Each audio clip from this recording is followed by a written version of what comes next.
Hey guys, welcome back to the channel. This is story about what if Naruto trained by Hiruzen and Danzo part 1. Before I start, please do support for more amazing content and comments for part 2. Do consider to subscribe my channel and share my video to your friends and check out the description as well. Let's start the video. Sarutobi Hiruzen stalked through the corridors of the Hokage Tower, a yellow bundle clutched in his arms. His destination, the council chamber of Konoha. Anyone who noticed him moved aside, sensing the pure rage on his face and the powerful aura of Kami no Shinobi. The title of God of Shinobi was not easily earned. Only two individuals in the elemental nations were known to hold it: Hiruzen Sarutobi, who had led Konoha through two of the three great ninja wars, and Hashirama Senju, the first Hokage and wielder of the feared Mokotan Kekkei Genkai. It could not be said that Hiruzen had lost his strength, but people are strongest during their prime years. The cute little bundle of innocence was in his arms. He was a remarkably calm infant, having cried only briefly upon his birth from Kushina. He was peering curiously towards Hiruzen's face, and Hiruzen's anger melted away at the sight. He smiled at the boy, smothering him gently, and went towards the gates of the council chambers. Automatically, 4 guards surrounded him as he approached, and they opened the gate for him to enter.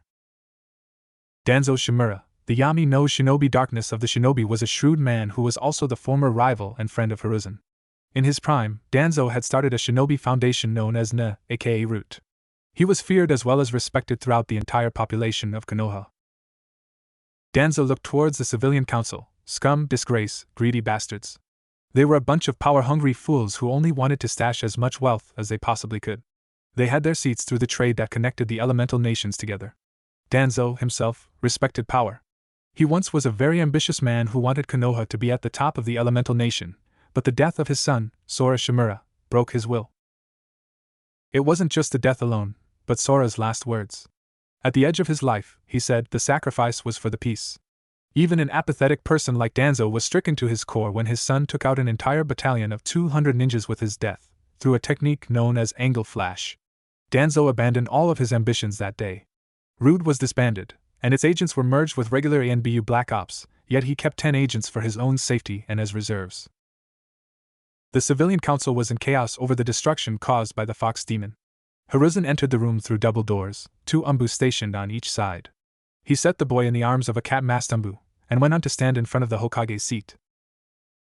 A fat man named Hiroki Take stood up and asked, "Where is the Yondaime-sama? We need to discuss the repair of the village, plus we need funds for the infrastructural damage across the village." Shikaku Nara was a tall and thin man with 2 distinct scars adorning his face, one on his left cheek and another on the forehead on the same side. He was known as a genius of his own league and was the current clan head of the Nara clan.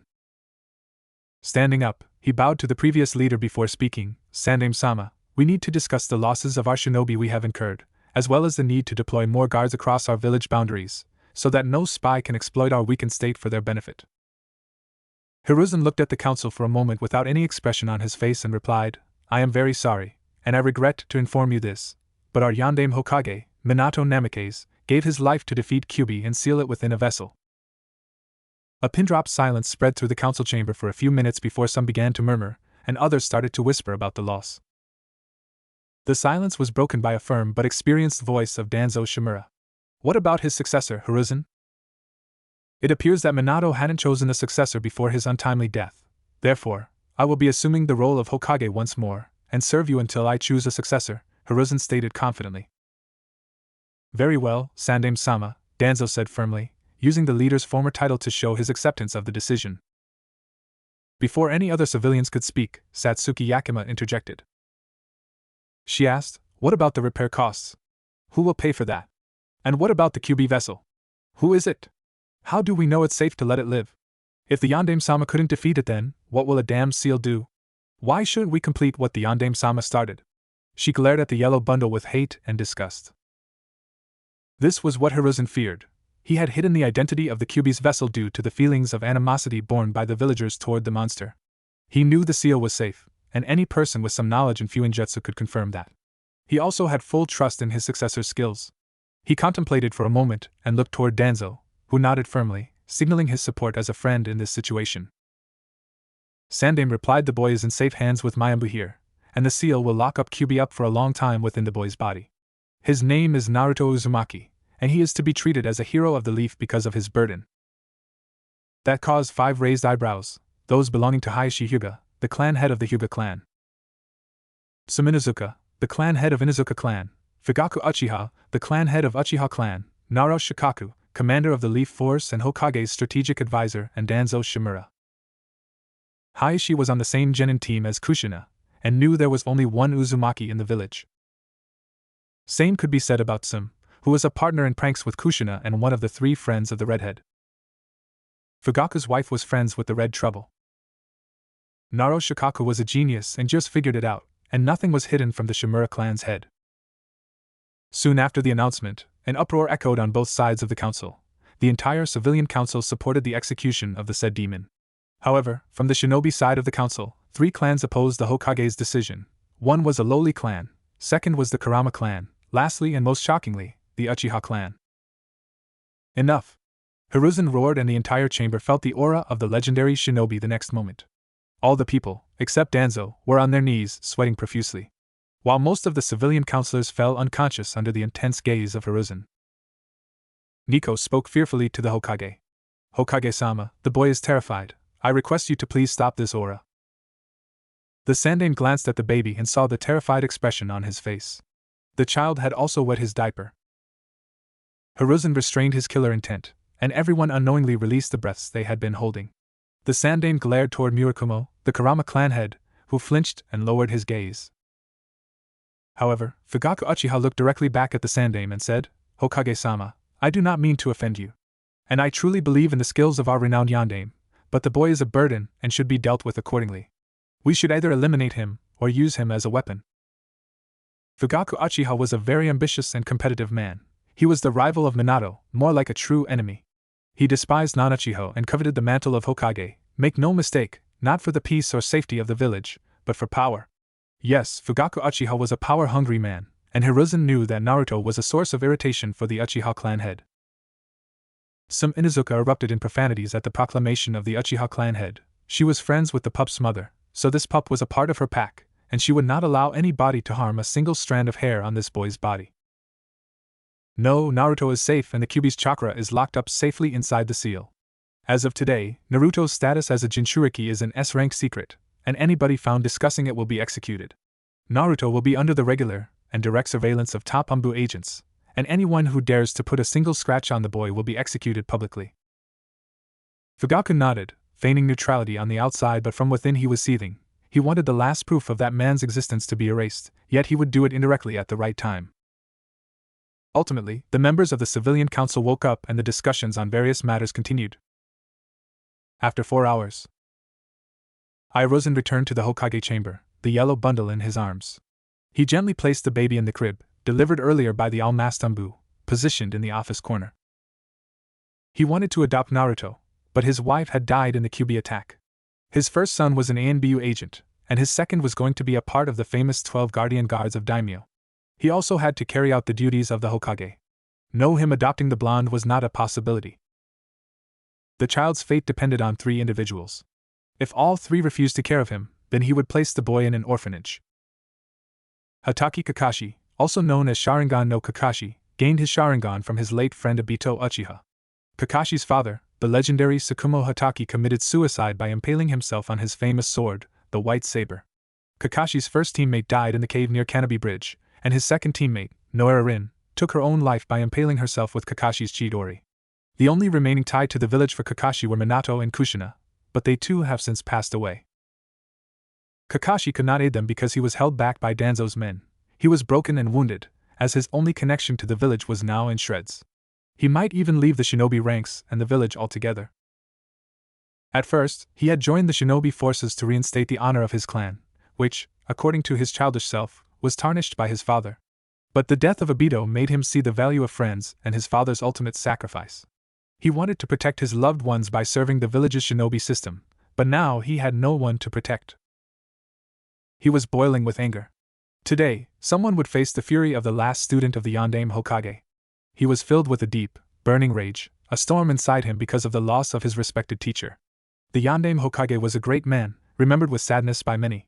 He, carrying that grief, was now ready to unleash his intense anger on whoever deserved it, promising a harsh confrontation. He knocked on the Hokage's chamber door. "Come in," a voice called from inside. Kakashi entered the chamber to see Sandaime sitting near a crib and signing letters, presumably for the people who had sacrificed their lives during the previous night's QB incident. Some of his anger melted away by the look on the face of the old and tired leader of the village, who had reclaimed the mantle. The face was a reflection of the decision that he had taken for the betterment of the village, a reflection of the lost ones, a reflection of regret, a reflection of the burden that he had shouldered so that the village did not fall into the leadership of people like Orochimaru. Sandaime sensed a presence and looked up to see Kakashi standing in front of him. Kakashi's eyes were bloodshot and puffy, probably due to crying over the loss of his teacher. His hands were clenched, a clear sign of stress and frustration. He stood up and walked toward Kakashi. "I am sorry, my boy," he apologized, placing a hand on the masked Umbu's shoulder. "It seems we are on the familiar yet unwanted turf again. I have to pass the bad news to you. Your sensei and Kushina sacrificed themselves to save the village. I can understand your pain, Kakashi, and I regret that Minato didn't give me the chance to seal Kyuubi. As expected from him, he sacrificed himself for the safety of this village, and Kushina followed him." Hiruzen walked back to his desk and took out 2 letters from a small stack of 7 letters that had been handed to him by Minato just the night before the Kyuubi incident. He handed them to Kakashi. He further said, "These were handed to me by Minato and Kushina. They stressed to me that only your eyes should see them. You may not know this, but they were suspicious of the events, as the seal on a Jinchuriki is weakest during childbirth." Sandaime handed the letters to Kakashi sadly and motioned for him to take a seat on the sofa and read them. Kakashi opened the first letter, which was titled Minato to Kakashi. It read, "Dear Kakashi, I am proud that I found a student like you. You are my son above all else. I am writing this letter before the night of Kushina's delivery, and if you're reading this, then I am gone. I apologize for leaving you alone, Kakashi. I know you have endured much in your short life, but your determination is strong. I want you to look after your younger brother, Naruto. I trust that you will guide him on the right path. If we both die, then you are his only support in the village. I just want you to take good care of yourself and make sure Naruto doesn't go down the wrong path. Love, Minato." By this point, Kakashi's mask was damp with tears. He had always looked up to his teacher as a second father. He put the letter back in the envelope and pocketed it before going on to read the second letter, which was addressed to him by Kushina. It read, "Dear Kakashi, I don't want to write a lengthy speech for you. I always viewed you as my son. I entrust Naruto to you. Please take good care of both of you. Kushina."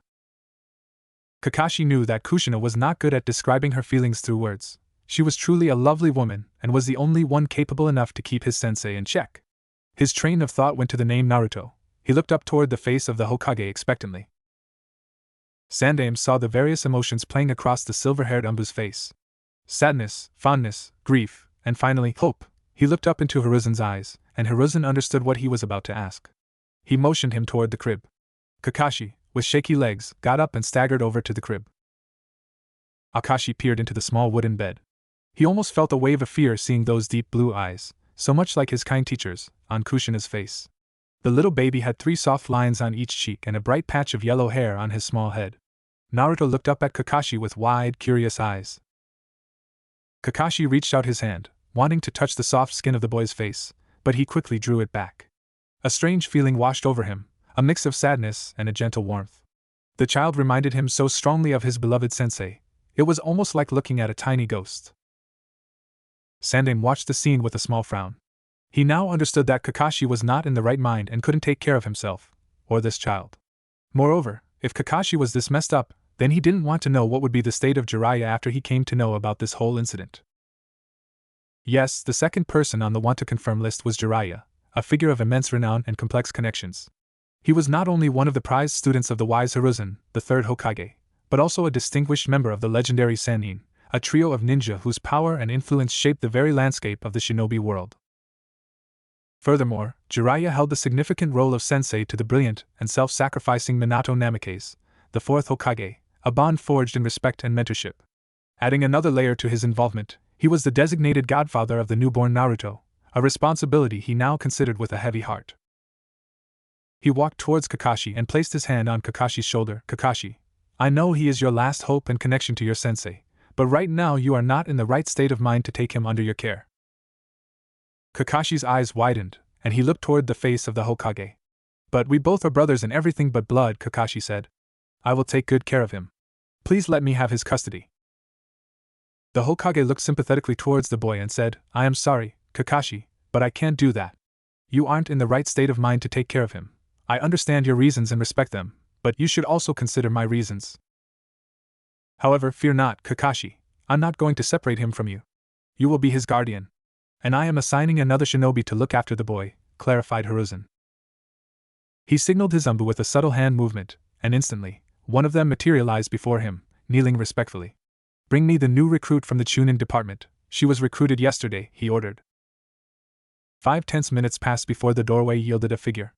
A shinobi, clad in full body mesh armor as a base layer, emerged. Over this, she wore a striking purple top paired with a practical black short skirt. Her legs were encased in distinctive net leggings. The newcomer was Mitarashi Anko. Kakashi, you and Anko have an S-rank long-term assignment. Protect this child from all threats, internal and external. Anyone hostile enough to touch even a single hair on his head is to be eliminated, the Sandaime stated firmly. You are authorized to extract necessary information before termination. Regular missions will continue, but your free time prioritizes his protection. You will never be deployed simultaneously. Do you both understand your mission? The Sandaime's gaze was serious, and they both nodded in acknowledgement. Anko's mind raced with confusion. Why was a mere Chunin like her tasked with guarding a baby? And an S-ranked mission, no less? Was this some form of subtle discrimination? But Kakashi understood. Considering the immense burden the child carried within him, the Sandaime Hokage of Konohagakure no Sato wasn't being discriminatory. He was ensuring the absolute safety of the son of two heroes, individuals who had selflessly sacrificed their lives, and effectively their son's life by making him a Jinchuriki. This was the bare minimum they could do for the boy. Hiruzen's choice of Anko wasn't arbitrary either. She was nearing the end of a probationary period following her return from Orochimaru's insidious lab the previous year. This mission was as much a test of her loyalty and stability as it was an act of protection. Some hours after Sandaime had dismissed Kakashi and Anko, there was a knock on his door again. The leader replied, Enter. Danzo Shimura entered the cabin. He walked with support of a cane as he was crippled. However, only a few people knew that this was rather a decoy to fool the enemies. Danzo was always a cunning bastard. He was the master of deceptive art. He wasn't able to acquire the level of strength Hiruzen was able to accumulate, but he covered his shortcomings with his cunning mindset. Whomever saw him as weak shinobi was already 6 feet under the ground in a nicely decorated coffin. Sandaime gave a small smile to his friend. Once the arrival or presence of this man would have been quite bothersome and a bit dangerous. Though, after Sora's demise, he was far more calm and wise. Ah, Danzo. Thank you for your support, my old friend. Do you think I took the right decision about revealing the boy's burden? Asked Hiruzen for his friend's advice. If you take my advice into consideration, you did the right thing, my friend. By revealing the boy's status to a few trusted individuals, it will be easier for you to handle certain situations, replied Danzo thoughtfully. I also wanted some help from you, Danzo. I need 2 of your Umbu to look after the boy day and night, and protect him if the shinobi I assigned to guard him are unavailable, requested the aged Hokage. Danzo nodded and approached the crib. He had seen the boy in the chamber, and was amazed by the boy's resilience. He hadn't even cried in the presence of Hiruzen's anger. Any other baby of his age would have died from that aura, but the boy was only afraid of the power. He had seen Minato and had tried to integrate him into Root, but the boy had declined his offer and was being guarded by Jiraiya at the time. He was sure, if he still had the command of any under him, or any inclination toward his former goal, he would have fought tooth and nail to acquire this boy, but he had abandoned those motives far behind. He turned toward Sandaime, bowed curtly to him and left through the door. Early hours on the date of QB incident. Jiraiya, the self-proclaimed super-perverted hermit, was roaming around the edge of the Earth country in a disguise. He was on his way to meet one of his contacts in the said country, currently in a small village known for its taverns and wine. He strolled into a red-pillared bar, and took a seat at the last table. After 10 long minutes, another cloaked figure joined him. What news do you have for me, Dara? Asked Jiraiya to his contact. There have been rumors about some tension arising in between Mad Bomber Deidara and Sasuke Jinoki, informed the cloaked figure. Anything else? Jiraiya questioned after a brief ponder. There also seemed some tension arising between Kumogakure and Iwagakure. The man informed him discreetly. Well, that's an interesting piece of news, said Jiraiya as he passed a pouch of coins to the cloaked figure. The cloaked figure caught it, and disappeared into the crowd the next moment. Jiraiya ambled back from the dimly lit bar, his mind already wandering towards finding a cozy inn for the night. Perhaps tomorrow, he'd explore the village further, seeking out a steamy public bath to soak his weary bones, or maybe even a lively brothel to, shall we say, attend to his more colorful needs. But just as those thoughts began to form, a strange, insistent pull tugged at his very being. In the blink of an eye, faster than a startled sparrow and with the suddenness of a seasoned magician, Jiraiya was gone, leaving only the lingering scent of cheap sake.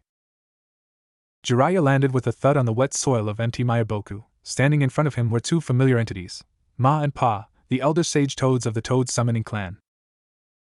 "Hey, what's the meaning of this? Why did you summon me like that?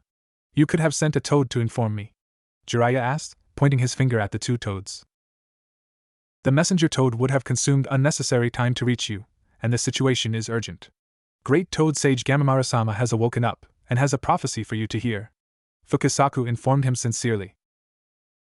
"Yeah, that old senile sage has been pretty adamant about only telling you his prophecy," agreed Shima offhandedly.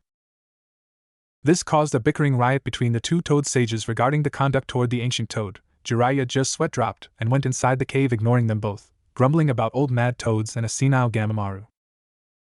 Jiraiya reached the throne of Old Toad and stood in front of sleeping Gamamaru. After a lot of bickering, Shima and Fukasaku joined Jiraiya, with Fukasaku having a ball-sized bop on his head. Jiraiya just sweat dropped again and asked, "Is this old senile gonna wake up or not?" He also got bopped on his head by Shima. "Hey! What's the big idea? You also called him senile, you fool." Jiraiya glared at Shima, who huffed and turned away. After 2 hours. "This is insane. Is he gonna wake up or not, Pa?" yelled Jiraiya irritably. "He just wakes up to eat, see young female toads dance, or to give prophecies sometimes," voiced in Fukasaku. Jiraiya pondered for a moment, and then grinned lecherously. He went in front of Gamamaru and performed 4 hand seals before yelling, "Megan, heavenly looks!" A vision of a young female toad without clothes, wearing a seductive smile, appeared before Gamamaru. It motioned him to come towards her in a lecherous manner. Gamamaru's eyes opened from the voice, his eyes bulging out for a second as he saw the young female toad before falling unconscious with a large nosebleed. Ow ow ow. Jiraiya received 3 blows to the head, 1 from Fukasaku and 2 from Shima. "You idiot, now he won't wake up for another 3 hours, shouted Shima angrily. "Oh no!" exclaimed Jiraiya. After half an hour, Gamamaru woke up and found himself facing 3 sages in front of him. "Who are you?" asked Gamamaru to the 3 of them. Shima just facebound while Jiraiya deadpanned. Fukasaku answered the question. "He is Jiraiya, Great Toad, our summoner." Then, a flicker of recognition crossed Gamamaru's ancient features, swiftly followed by an expression of profound seriousness that settled upon his wrinkled face like a sudden shadow. "Ah yes, Jiraiya boy. It seems I had another dream." The toad's expression turned serious. It contained both good and bad. The coming days will be dark times for the Leaf Village. The Leaf Village will lose its greatest hero at the hands of a red-eyed monster. Jiraiya's fists clenched and his eyes widened. He understood the reference correctly. The greatest hero of the Leaf Village is Yellow Flash. His student is Minato, and the red-eyed monster that is sealed inside Kushina is known as Kyubi. He then remembered that Kushina was pregnant, and she was going to give birth today, but his thoughts were cut off by the voice of Gamamaru. "Though with the loss of the greatest hero of the Leaf Village, we will gain the hero of the entire elemental nations. A child who will save humanity from this cycle of war and hatred." Now everything was clear for Jiraiya. His student was going to die and his son would be the child of prophecy. Jiraiya had been searching for this child of prophecy ever since he was young, when Gamamaru first spoke to him and predicted that one of Jiraiya's students would bring peace and end this cycle of hatred. Jiraiya reversed the summoning jutsu, tearing through the dimensional fabric to return to the elemental nation. He propelled himself forward with incredible speed, pushing his body to its absolute peak velocity on a direct course towards Konoha. The Great Toad Sage and the other toads had issued stern warnings against his interference, their ancient wisdom cautioning against disrupting the delicate threads of fate. However, Jiraiya's resolve was unshakable. He would not stand idly by and lose another precious member of his fragmented family. Unknown to many, Jiraiya himself carried the scars of an orphan past, his parents lost to the brutal realities of the Second Shinobi World War, leaving him with their inherited wealth and a grand, yet empty, mansion. He had dedicated his youth to rigorous self-training, driven by a fierce desire to make his departed parents proud. When he finally earned the revered title of Sannin, he found a bittersweet satisfaction, certain they would have beamed with pride had they been alive to witness his achievement. Yet, the gaping void of loneliness always lingered, a dull ache in his heart.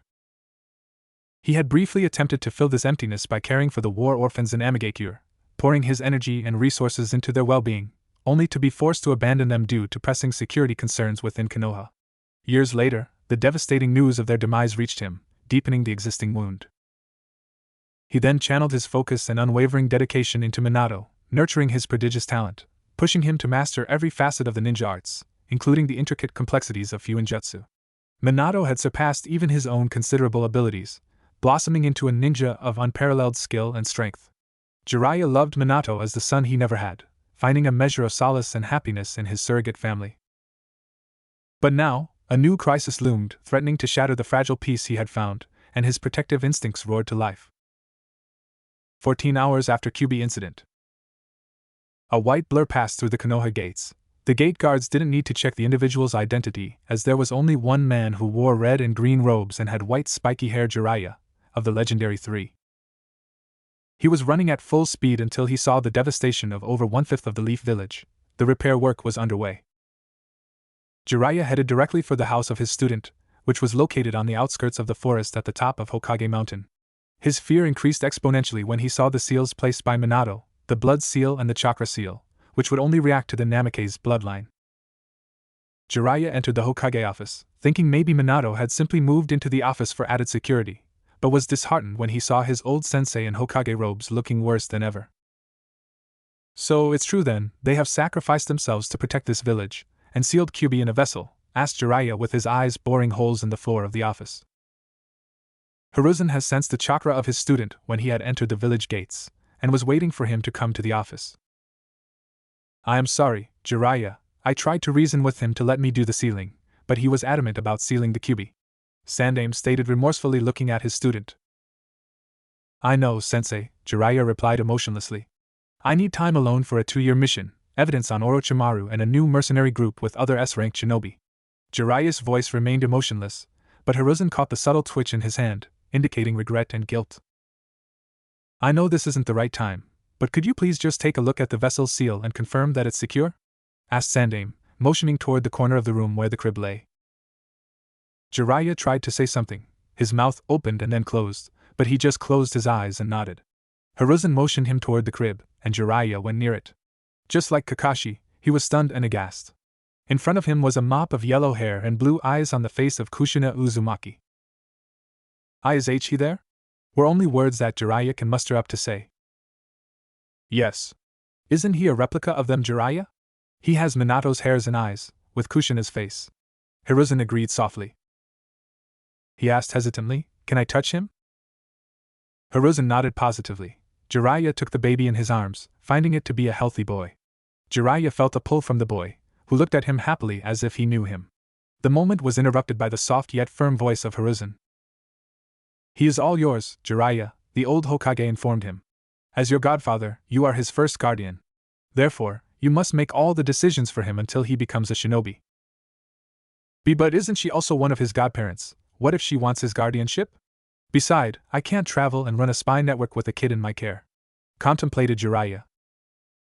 "Yes, she also has an equal right on him, but she is not available here, and I doubt that we can find her that easily," Hiruzen said, looking at the crestfallen expression on Jiraiya's face.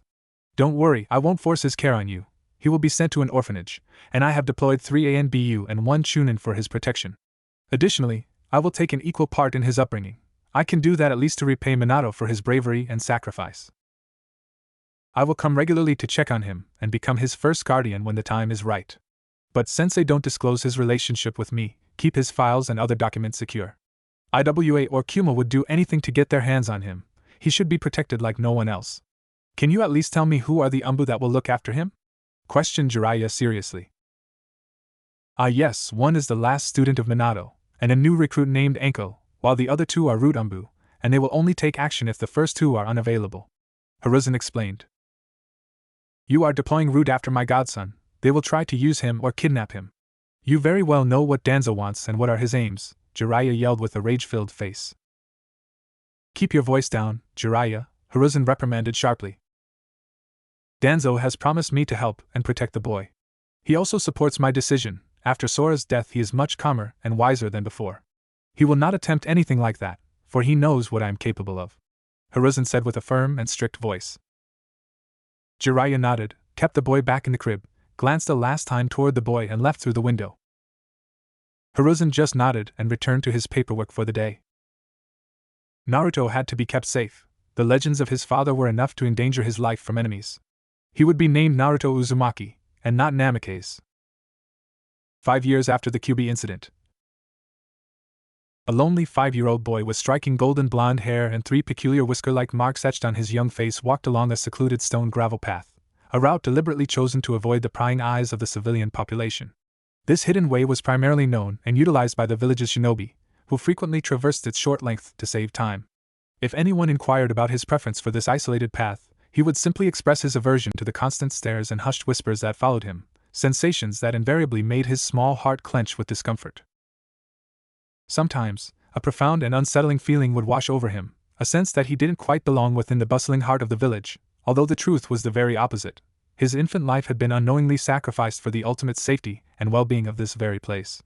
He possessed every inherent right to walk its familiar streets with a sense of pride and simple happiness, free from the burden of curious gazes and muttered comments. A hero, that was the silent acknowledgement his departed father held for him, a truth yet to be revealed to the innocent child. His Inu Enai-san, who always brought him gifts and tried to spend as much time as he could each week. The keyword here is tried, since Inu was an umbu and was almost always busy. He had never seen Inu's face due to the mask that he wore. The second person to acknowledge him was his crazy snake sister, Anko, a nickname often whispered by the villagers.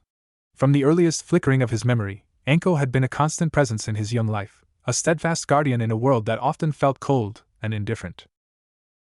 It was Anko who patiently taught him the fundamental skills of reading and writing, knowledge deliberately withheld by the unkind caretakers at the orphanage, who seemed to view him with a mixture of fear and resentment. Anko's unconventional affection and unwavering support were a rare beacon of light in his often lonely life. There was something strange about the orphanage itself. Throughout his stay, he had seen 6 wardens change, and there was one common thread among them: they all hated him passionately. He didn't know the reason for that hatred, though. The third person who showered him with care was the Sandaime Hokage, whom he fondly called Gigi. The old man had consistently been a source of support, treating him to steaming bowls of ramen at Ichiraku's every Saturday. Gigi always spoke of the village and its inhabitants as one large family, a sentiment that often felt distant yet comforting to him. He also instilled in Naruto the solemn duty of a Hokage, to protect this very family. The remaining 2 individuals who offered him genuine warmth resided at that beloved ramen stand, Tochi and Aya Michiraku. They were the only other souls in the entire village, besides his snake sister and Gigi, who never met his gaze with disgust or fear. Their interactions were always filled with kindness and a gentle affection that soothed his often aching heart. Naruto wanted to become the Hokage, so that one day the villagers would no longer ignore him. He wanted to earn the respect of his fellow villagers. As he turned a corner, he saw a single person in a jonin flak jacket, wearing the leaf hitai standing in the middle of his path. He was leaning against the fence and looked at him with that familiar disdain. Naruto turned around to take an alternate route, only to be stopped by a kunai that landed at his feet. "So you're my assignment, huh? It'll be damned easy, just a swing of my kunai, and your head will roll on the ground," the rough voice of the man mocked. Naruto was stunned. He had practiced with blunt kunai given to him by Anko, whom he had pestered to train him in shuriken and kunai throwing. But these real kunais were razor-sharp and being thrown at him with an intent to kill. Naruto was brave but not an idiot. He knew that a jonin was far stronger than him, and he didn't stand a chance against him. He started to sprint the other way but was easily subdued by the man. He was about to puncture Naruto's neck with a kunai but, surprisingly, fell limp on the ground the next moment. Standing behind the jonin was a purple-faced Anko. She was feared by even the toughest umbu of the village. Her brutal interrogation techniques and sadistic nature were not hidden by any. And one thing that even the Hokage knew was that it was unwise to hurt Anko's friends, as the girl was vindictive in a very sadistic way. Anko held a special affection for the blonde brat. Only 4 could quell her fury. Kakashi Hatake, her former ANBU partner, earned her grudging respect over 5 intense years. Kurina Yuhi was her dearest friend. Naruto himself, after 5 years of her fierce protection, became like a cherished sibling, their bond a mix of playful insults and deep loyalty. Finally, the Hokage's firm yet kind demeanor had earned the kunoichi's respect. "Are you okay, brat?" Anko inquired worriedly, sincerity and anger glinting in her eyes. Unable to speak, Naruto simply nodded and embraced Anko. Anko stiffened at the contact but eventually relaxed. Their silent hug lasted another 2 minutes before they separated. Naruto's small and soft voice cut through the silence. Why did he attack me, Nasan? He was a traitor, Naruto. He was on his way to desert the village, and attempted to use you as a distraction, or most probably a hostage. Anko lied swiftly. She reached out to the Jonin's body after extracting herself from Naruto, and sealed the body in a stasis seal. Naruto shook his head to accept the answer, but deep down, Naruto suspected that it wasn't true.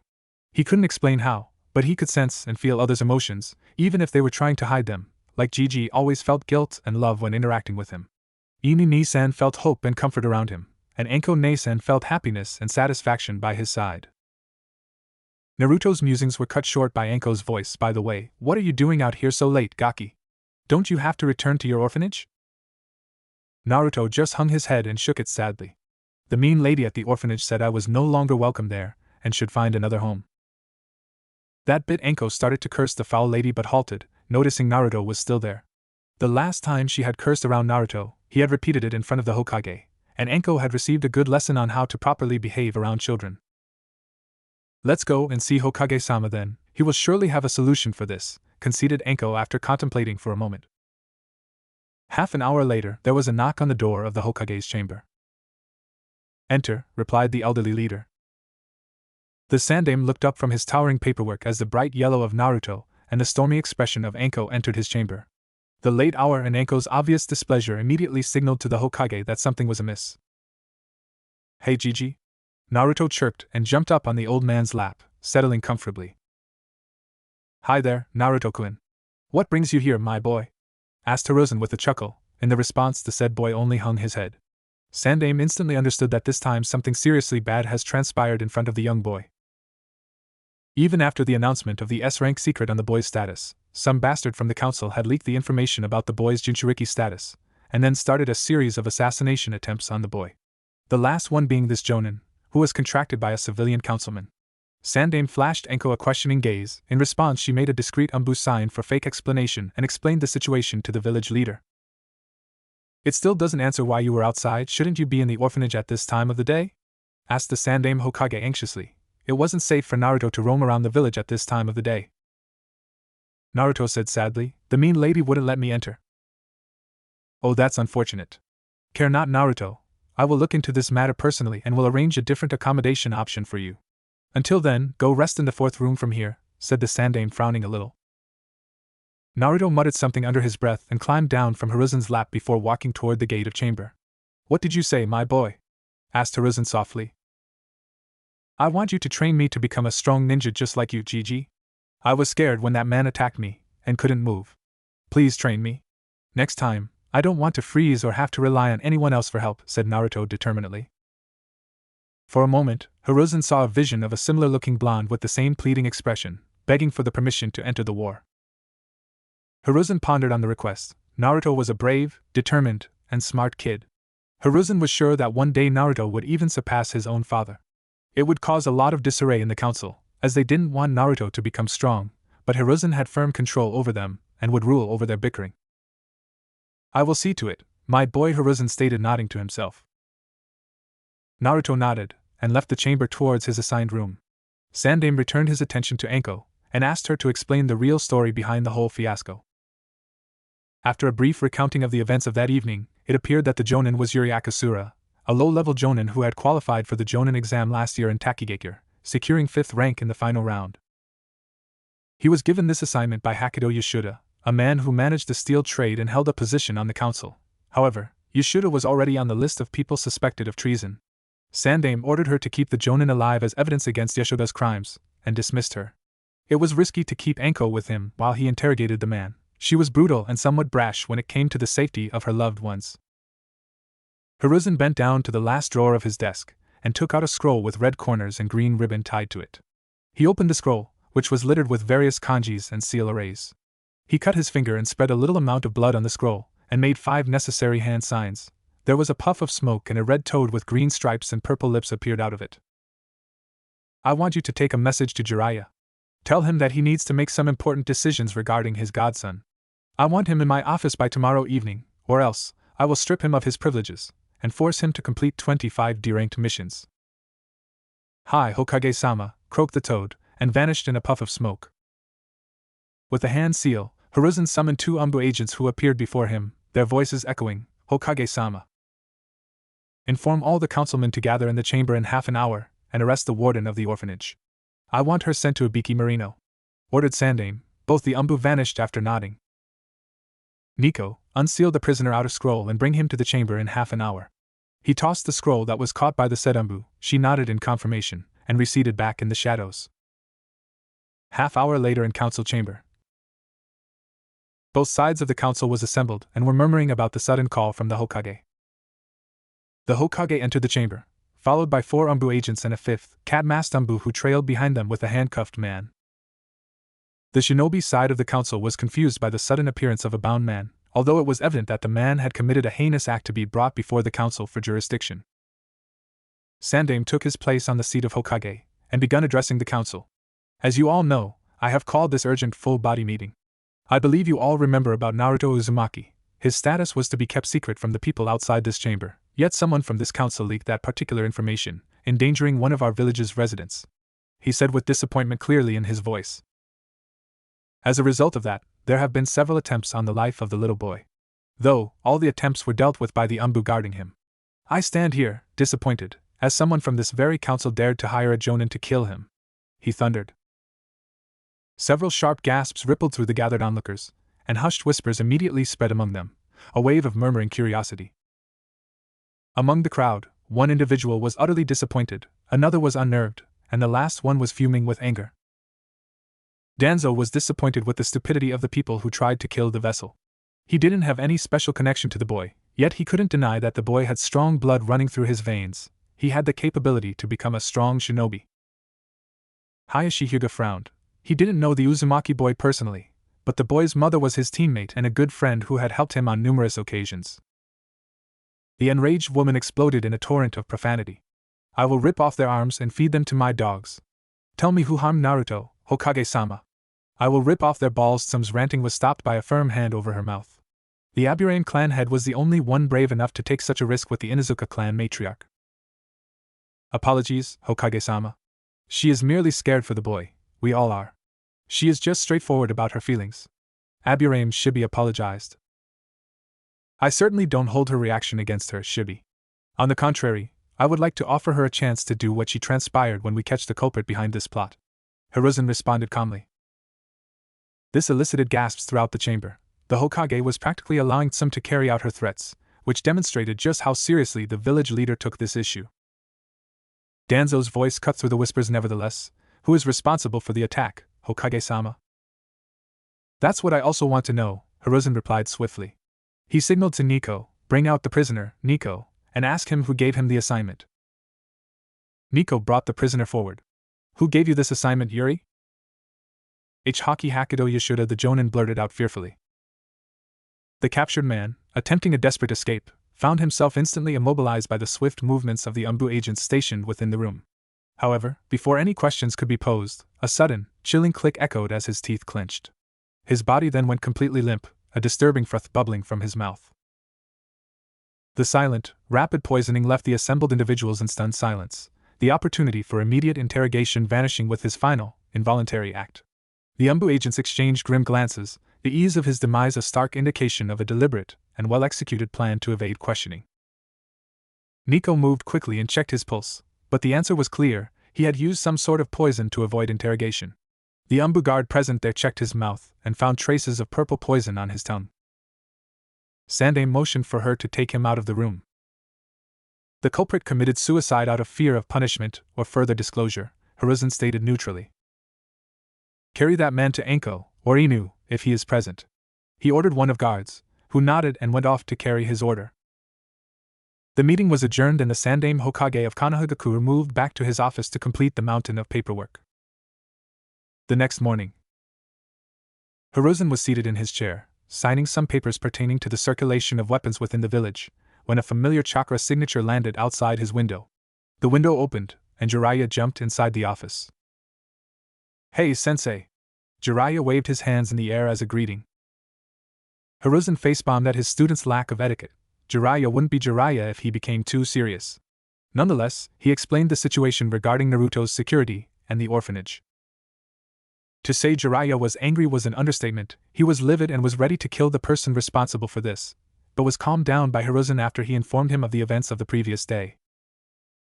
Now, what I want from you is permission. As you're his guardian, any decision regarding his accommodation and education must be taken only after your consent, Hiruzen stated suggestively. Permission? For what exactly? Jiraiya asked confusedly.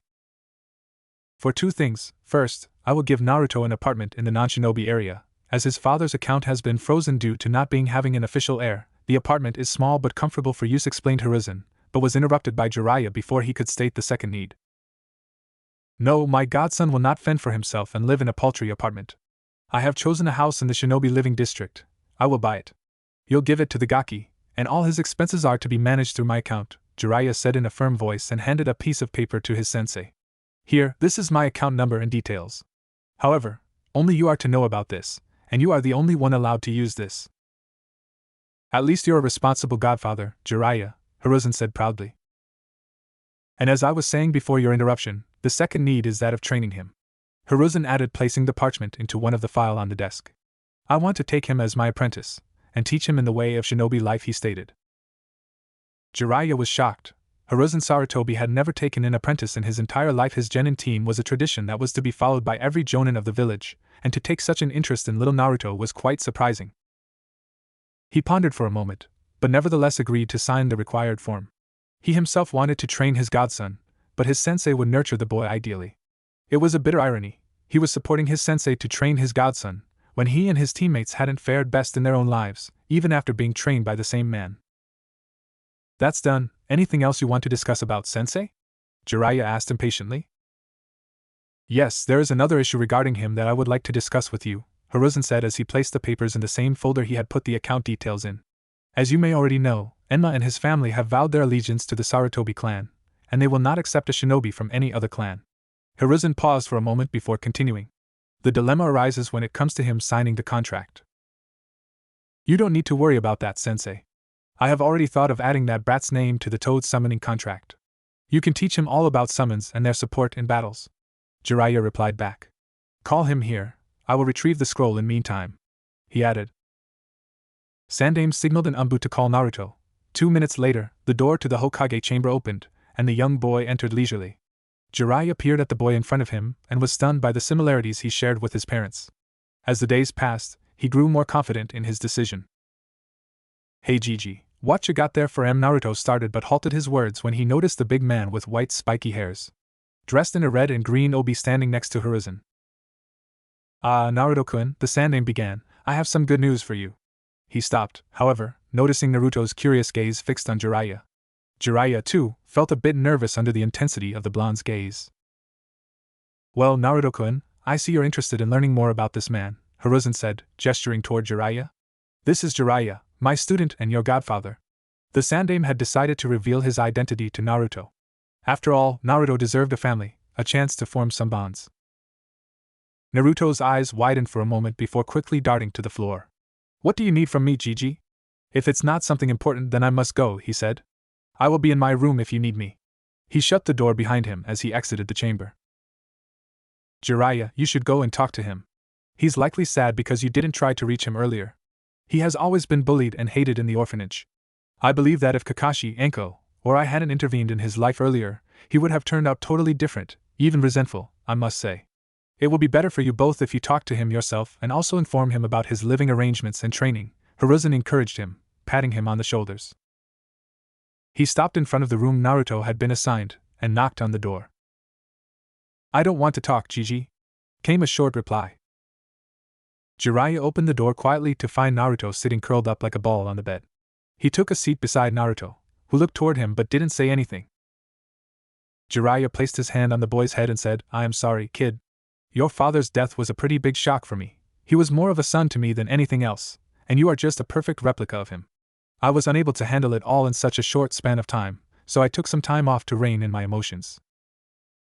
Naruto looked up toward him with teary eyes and asked, Do you hate me 'cause I look like them? No, it's just the opposite, kid, Jiraiya said, denying what he had said by holding his hand up to stop Naruto from saying anything further. You know, you just look like your parents. I knew, if I spent any more time with you, I wouldn't be able to leave you for my missions, and at that time I needed some time to handle those emotions," he said. Before Jiraiya could say anything else, Naruto tackled him into a fierce hug. He clung to Jiraiya like a lifeline and cried his heart out. After 15 minutes of Jiraiya attempting to console him, Naruto calmed down and stopped crying. Jiraiya promised him that he would never leave him alone. After another 10 minutes of random conversation, he informed him about his living arrangements and his training. "Yay! I'm going to have my own home. Can I invite Inu and Ai-san and Anko Ne-san over to my house?" asked Naruto excitedly. Jiraiya chuckled at the blonde's enthusiasm and answered, "Yep, you can call them. But only those two. No new guests without my permission, do you understand?" Naruto simply nodded his head up and down in answer. "Will Gigi really train me?" he asked with wide eyes. "Yes, he will," Jiraiya answered gently. "Now don't go telling others that I'm related to you, that will cause problems for you. I have many enemies, kid, and they will target you to take revenge on me," explained Jiraiya, taking a more serious approach. Naruto's face instantly changed, from playfulness to seriousness. He nodded his head sincerely. Jiraiya took down the huge red scroll from his back and unrolled it, then he signaled Naruto to come closer. "This a gift from me for your birthdays that I missed, Gaki. It's a very cool jutsu that will let you call toads to help you," he explained him further. "Toads?" Naruto looked a little skeptical. "Can I have wolves, lions or something like that? Toads don't sound that strong," he whined, glancing at Jiraiya. "What disrespect! I can't believe my godson would stab me in the back by denying the awesomeness of toads," Jiraiya exclaimed animatedly, making Naruto giggle.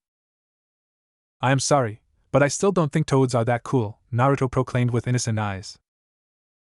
Jiraiya chuckled at Naruto's innocence. "Believe me, brat, toad summons are far better than any other summon." "Now stop whining so much," Jiraiya said as he laid out the scroll. "Just cut your finger and put your fingerprints where I tell you to, and write your name above it using the same blood." Jiraiya fully unrolled the scroll and there were several names etched with a maroon-colored liquid on the scroll, but only two of those names were familiar to Naruto, Jiraiya and Minato Namikaze. Jiraiya, the esteemed Toad Sage, was a figure of immense power, one of the legendary Sannin whose exploits echoed through the ninja world. During the brutal Second Shinobi War, his mastery of Toad summons and the formidable Toad Sage mode allowed him to single-handedly decimate entire battalions of enemy forces, earning him a reputation as an army killer, a shinobi whose strength rivaled that of a Kage. Yet, even this legendary figure was overshadowed by his own student, Minato Namikaze, the Yellow Flash. A former Hokage of unparalleled speed and skill, Minato's legend was etched in the annals of history for his astonishing feat of annihilating 1,000 IWA soldiers in a mere minute. His ultimate sacrifice in sealing the rampaging Kyuubi, the nine-tailed fox, further cemented his status. Minato was whispered to be the only known shinobi to have achieved the elusive SS rank in the elemental nations, a testament to his extraordinary abilities that warranted a chilling flee-on-sight order to any who dared to oppose him. His legacy as a protector and a force of nature remained unmatched. Naruto was jumping with excitement at the prospect of signing the summoning contract held by such legends. With a grimace, he quickly cut his finger and wrote his name beside Minato's, then thumbed his fingerprints below that. Jiraiya looked upon the name carefully for a moment before rolling it up and slinging it over his back. "Now, Naruto," he said, looking him in the eye, "you will not show your summoning skills to anyone but just Sarutobi-sensei, and myself. At the right time, he will teach you everything about summoning." Jiraiya spoke sincerely. Naruto nodded affirmatively in response. "Now that it's done, would you like to have some ramen?" asked Jiraiya, knowing his answer, and leading him to the Ichiraka stand. Anbu Interrogation Department. Anko dragged the bound jonin to the torture cell for interrogation and eventual execution. Turning against a member of your own village was one of the most heinous crimes in Konoha. With an evil smirk, Anko strapped the man onto a chair, pouring down a green liquid into his mouth that intensified every feeling one experienced. "Now I will teach you why no one should ever intend to harm anyone who is dear to me," she drawled as she unwrapped her infamous torture rack. A few minutes later, the department echoed with screams that went on for several hours. All the agents wisely chose not to disturb Anko until the end of her session. This new victim raised Anko's bar slightly, but not enough to rival Inu-senpai's record. Yet, a goat-masked Anbu said as he entered the Anbu locker room. "What was the record again?" asked another occupant. "Anko-san has disposed of 2 wardens, 3 jonins, 2 chunins, and 1 assassin. While Inu Taishu has disposed of 4 wardens, 5 jonins, 3 chunins, and 2 assassins," recited the mouse Mastambu. The kid has endured a lot, don't you think? She continued. He surely did, said the goat Mastambu before exiting the room, signaling the end of their conversation. 8 hours later, Hokage Tower. Hiruzen was about to exit the chamber when a weasel Mastambu appeared kneeling in front of him. My lord, my father is planning something, the young man said nervously. There have been constant clan meetings, and the clan has become far more secretive than before. I am allowed to attend these meetings with Crow. Should I use this opportunity to keep an eye on them? Hiruzen sighed. The Uchiha clan has been in unrest since the Kyuubi attacked. The village as a whole knew that the last time the fox had visited Konoha it was under the control of the Uchiha Madara. As such, the Uchiha have been under constant scrutiny by some idiotic villagers. Hiruzen and the council didn't even spare a moment to review those claims. They were false. As much as they knew, the Uchiha had been sent to guard the hospital and bunkers for the duration of the whole attack. It seemed he didn't have any choice. He couldn't possibly let the renowned clan try something drastic. He peered toward Weasel for a second before nodding his head. Although he couldn't say that he hadn't noticed Fugaku's numerous journeys across the border of the Fire Country in the name of clan business in the past few years. Moreover, Hiroki Uchiha, the son of Kagami Uchiha, who was a friend of Hiruzen, had suspiciously disappeared recently. You and Crow are ordered to join the clan meetings. We don't need every details of the meeting, just the facts that will affect the village and its population. I also want you two to look after the case of Hiroki Uchiha, and you two are only answerable to me. Do you understand that? Hiruzen asked sharply. Weasel nodded and went on to relay the message to Crow. 7 years after Kyuubi incident. Sarutobi Hiruzen was a slave driver. Those were the thoughts of one blonde boy. He was exhausted from his physical training and drenched in sweat from head to toe. His training regime had been set by Hiruzen 2 years ago, on the very day they first met. He still remembered that day clearly. Flashback 2 years ago. Naruto was truly excited as he was to be trained by his Gigi. Hiruzen had called him an hour ago, and he was standing in front of the old leader right now, who was in a training armor. So, what are you gonna teach me, Gigi? Naruto asked excitedly. I have some knowledge about kunai and shuriken. Are you going to teach me cool jutsu? When will you teach me summoning? Please tell me, Tabeyo. Naruto's eyes were as wide as saucers, and he was bouncing up and down on his heels due to the adrenaline rushing through his veins. Hiruzen said gently but in a deep voice, Stand still, Naruto. Naruto stood at his place straight. You won't be learning jutsu this early, that will be in time but not presently, Hiruzen stated calmly. The blonde lost the smile and instead pouted. He wanted to learn some awesome jutsu from his Gigi. The first 1.5 years would be spent on your physical training, and you will learn and master a taijutsu style given by me, Hiruzen stated calmly. Physical? Will I learn to jump on roofs like Inu and Ai-san? Naruto asked with slight tilt of his head. No, I'll teach you a taijutsu style. That's how to throw punches and kicks. You'll also work on how fast you cool move, Hiruzen explained calmly. Then I'll train in the art of bukijutsu, and mastery over a weapon of your choice, he continued. Busibumi, what's that thing, Gigi? Naruto questioned, confused as he had never heard of that word before. Hiruzen said with a chuckle, that's called bukijutsu, the art of using tools like kunais, shurikens, and explosives. Then lastly, we will move on to jutsu training, said Hiruzen sternly. From today onward, you will address me as sensei during your training sessions, and I will not tolerate any laxness in your training. Do you understand me, Naruto? He questioned. Naruto just nodded and replied with a hi, sensei. Flashback ends. He didn't know what he was getting himself into. His physical training was brutal. If he could use a word to describe it, that would be tiring. 3 laps around the village, 100 push-ups, pull-ups, and 150 squats. Moreover, Hiruzen kept increasing the number of exercises by 25, and the running distance by 2 miles, every 6 months. Hiruzen taught him a taijutsu style called the hummingbird style. Unbeknownst to him, it was the taijutsu style that Minato had created for himself. The kata was divided into 6 levels. The first 2 taught stances and defenses, while the next 3 moved on to utilizing various parts of the body, and finally culminated in using Hiranashi. Naruto was to be trained only till 5th level, as he didn't know the Hiraishin. For that matter, no one was able to decipher the move and the seal used in it, to copy it. Only the Hokage platoon knew the technique, and that too in a group of 3, not individual teleportation, as Minato himself had trained them in case of any emergency. Naruto had mastered the stances he'd been taught, and was now ready for the offensive moves. Jiraiya had returned several times to check on Naruto, On one of his birthdays, he had taught the boy one of his personal jutsus, the invisibility cloak.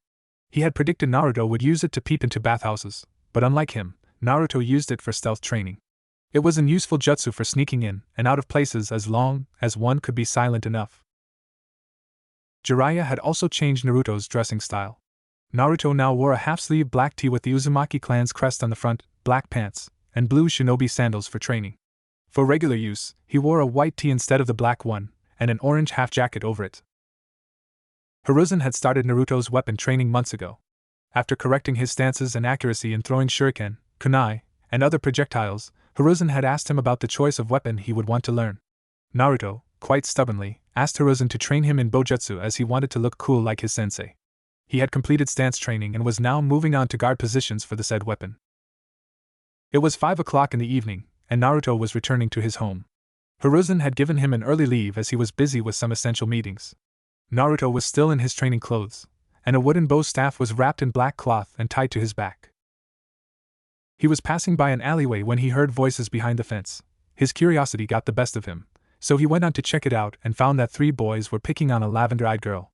His eyes darted toward the 3 boys pestering her, and his anger built up inside him. He despised bullies, having always fought them in the orphanage. "You're a Hyuga, aren't you? Your eyes look so weird," one of the boys scowled at her.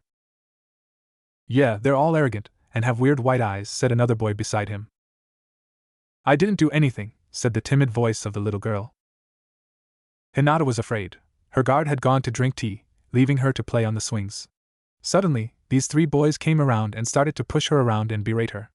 The boy in the middle started to walk toward her, but suddenly a yellow blur appeared in front of her, and hit the boy with what looked like a big stick.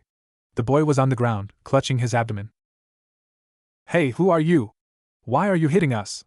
We were just teaching her a lesson for her arrogance," said another boy.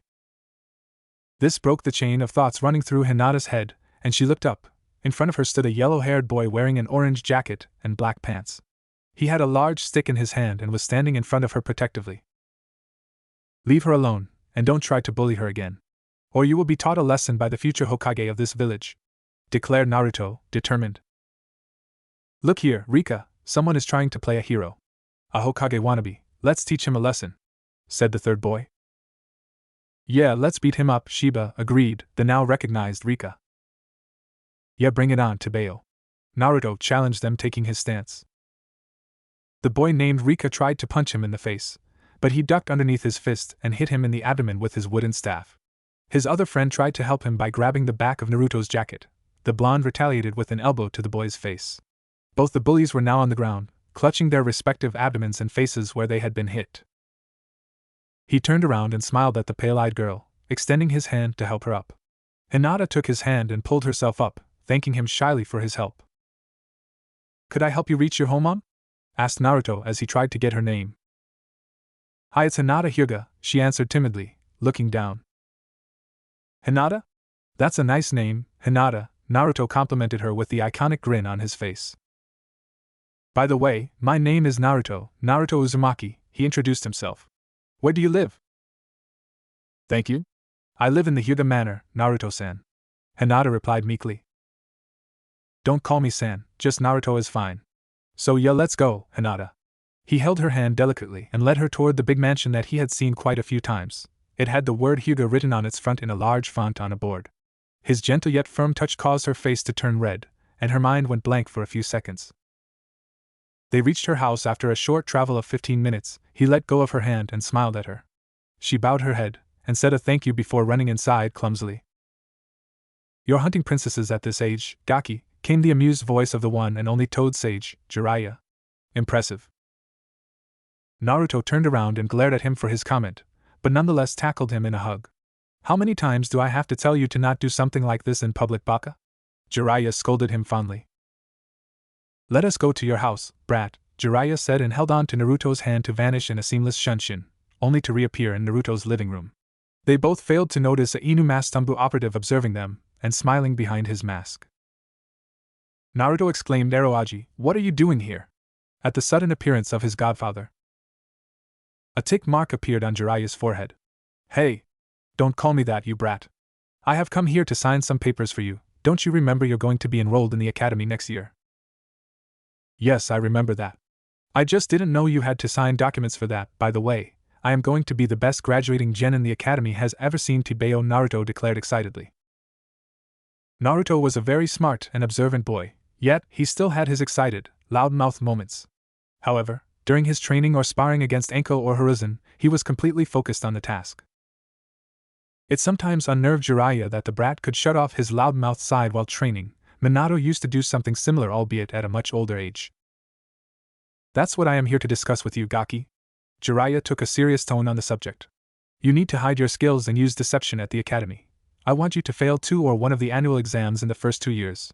Jiraiya held up a placating hand to stop Naruto from yelling in outrage. You are already on the hit list of many people, since the information has leaked a few years ago that you are being trained under Sarutobi-sensei. By showing your excellence, you will attract more attention, which we don't want to happen. We want you to be safe, Naruto. Treat this as a mission in deception and stealth. Requested Jiraiya with serious expressions, knowing full well that forcing the boy to do so would never work, for he was too stubborn just like his mother. But then no one will think that I am cool, and I won't be able to make friends, argued Naruto sadly. Let it be, Gaki. Real friends are those who hold on to you, overlooking your class ranking. And as for attention, there are more than a few people in this village that loves you dearly, including me. Jiraiya stated gently, but suddenly grinned mischievously. Moreover, I am pretty sure that the Hyuga princess will also like to be your friend after what you did for her today, brat, he said with a wink. Naruto spluttered out at that, and shot a questioning gaze on Jiraiya. Yes, I saw everything and I'm proud of you, Gaki. Jiraiya praised him, ruffling his hair. Naruto just half-heartedly punched Jiraiya legs for the comment on Hinata. He had just helped cause he didn't like bullies. Okay, I accept, but for just 2 years. Afterward, I'll show everyone how awesome I am, declared Naruto, pumping his fist. Well, I only need that much time, brat.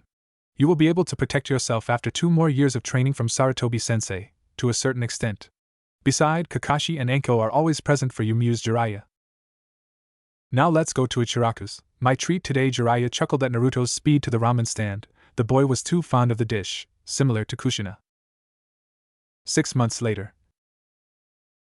Naruto was returning back from the training ground that Hiruzen used to train him in. He had begun the 3rd level of the hummingbird style, moving on to offense from defense and guards. His bojutsu was also on offensive levels now. He was walking down the path alongside the forest, when he heard some noises from inside. Hiruzen had instructed him to be on guard, as a convoy of shinobi had arrived from Kumogakure for a peace treaty. There was a possibility that they might have secret motives that could harm Konoha or cause disturbances. Thus, he went on to check, but being a bit cautious, he activated his invisibility jutsu. What he saw shocked him. In front of him was a blonde shinobi wearing a high taiyuk representing the lightning country, a white flak jacket on his body representing his rank as a jonin, and a brown sack draped over his back. The sack was moving constantly, indicating that someone was captured within it.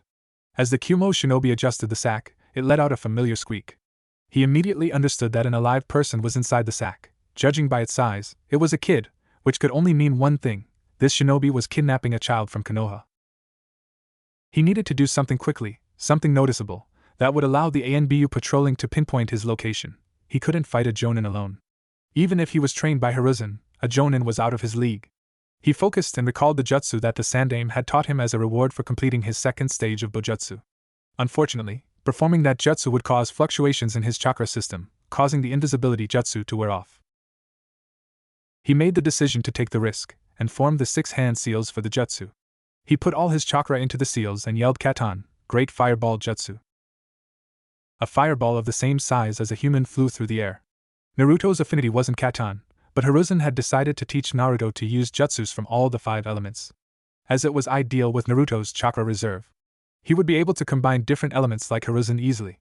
Initially, he started with fire since it was more common in the fire country. The Kumo jonin heard the voice and stopped at the sight of a massive fireball flying in the air. He was awed by the capability of such a small kid using a C-rank jutsu, but was also cursing him for the attention that it would garner. The jonin dropped the sack on the ground, and charged towards the blonde brat. He threw 2 kunai at Naruto. Naruto deflected them with ease, frowning at himself as he had used nearly half of the chakra from his reserve, and it would take quite some time to refill it. He was now helpless, and his mind went back to the day when that jonin had attacked him, and the resolve he took to deal with his own problems himself. The jonin smirked to himself. He had probably hit jackpot with this second kid. By the size of the fireball, it seemed that the blonde brat was from some clan, probably that Yamanaka clan. The color of his hair certainly indicated towards that. Naruto shut his eyes tightly, and tried to reach for his chakra again, but the adrenaline in his system and the feeling of helplessness caused some of the fox's chakra to come forth. He unintentionally grabbed it, and used it for his next fireball. The Kumo Jonin was about to charge but halted as a fireball, twice the size of the previous one, was fired towards him. He was shocked at the size of the fireball coming toward him. He tried to dodge it by jumping to the left, but the fireball caught the right side of his body, and he screamed in agony as his left side limbs and face were burned. Naruto left the man twitching on the ground and approached the sack, which was bouncing side to side continuously. He opened the knot on the top only to be tackled by a purple blur. He looked down to see pearl-like teary eyes of Hinata looking up at him. She started to cry profusely in his arms. He wasn't the best person to console someone, as he himself was rather scarce in that department. He did what he remembered Jiraiya did to him in the similar situation. He started patting her on the head, and told her that he would protect her. This was the moment Hiruzen, Hayashi, Kakashi, and 3 more Umbu reached their location. They had felt the large amount of chakra being used there, and calculated something was amiss. When they learned about Hinata being missing, they somewhat predicted that the events were related. Hayashi was stunned. The shinobi was one of the Jonins of Kumo, not an elite, but still a Jonin, and had been defeated by a 7-year-old boy. At this point, Hayashi recalled another instance, where Minato had also saved Kushina at the age of 8 from 3 Kumo Jonins. He was brought back from his musings by the firm voice of Hiruzen.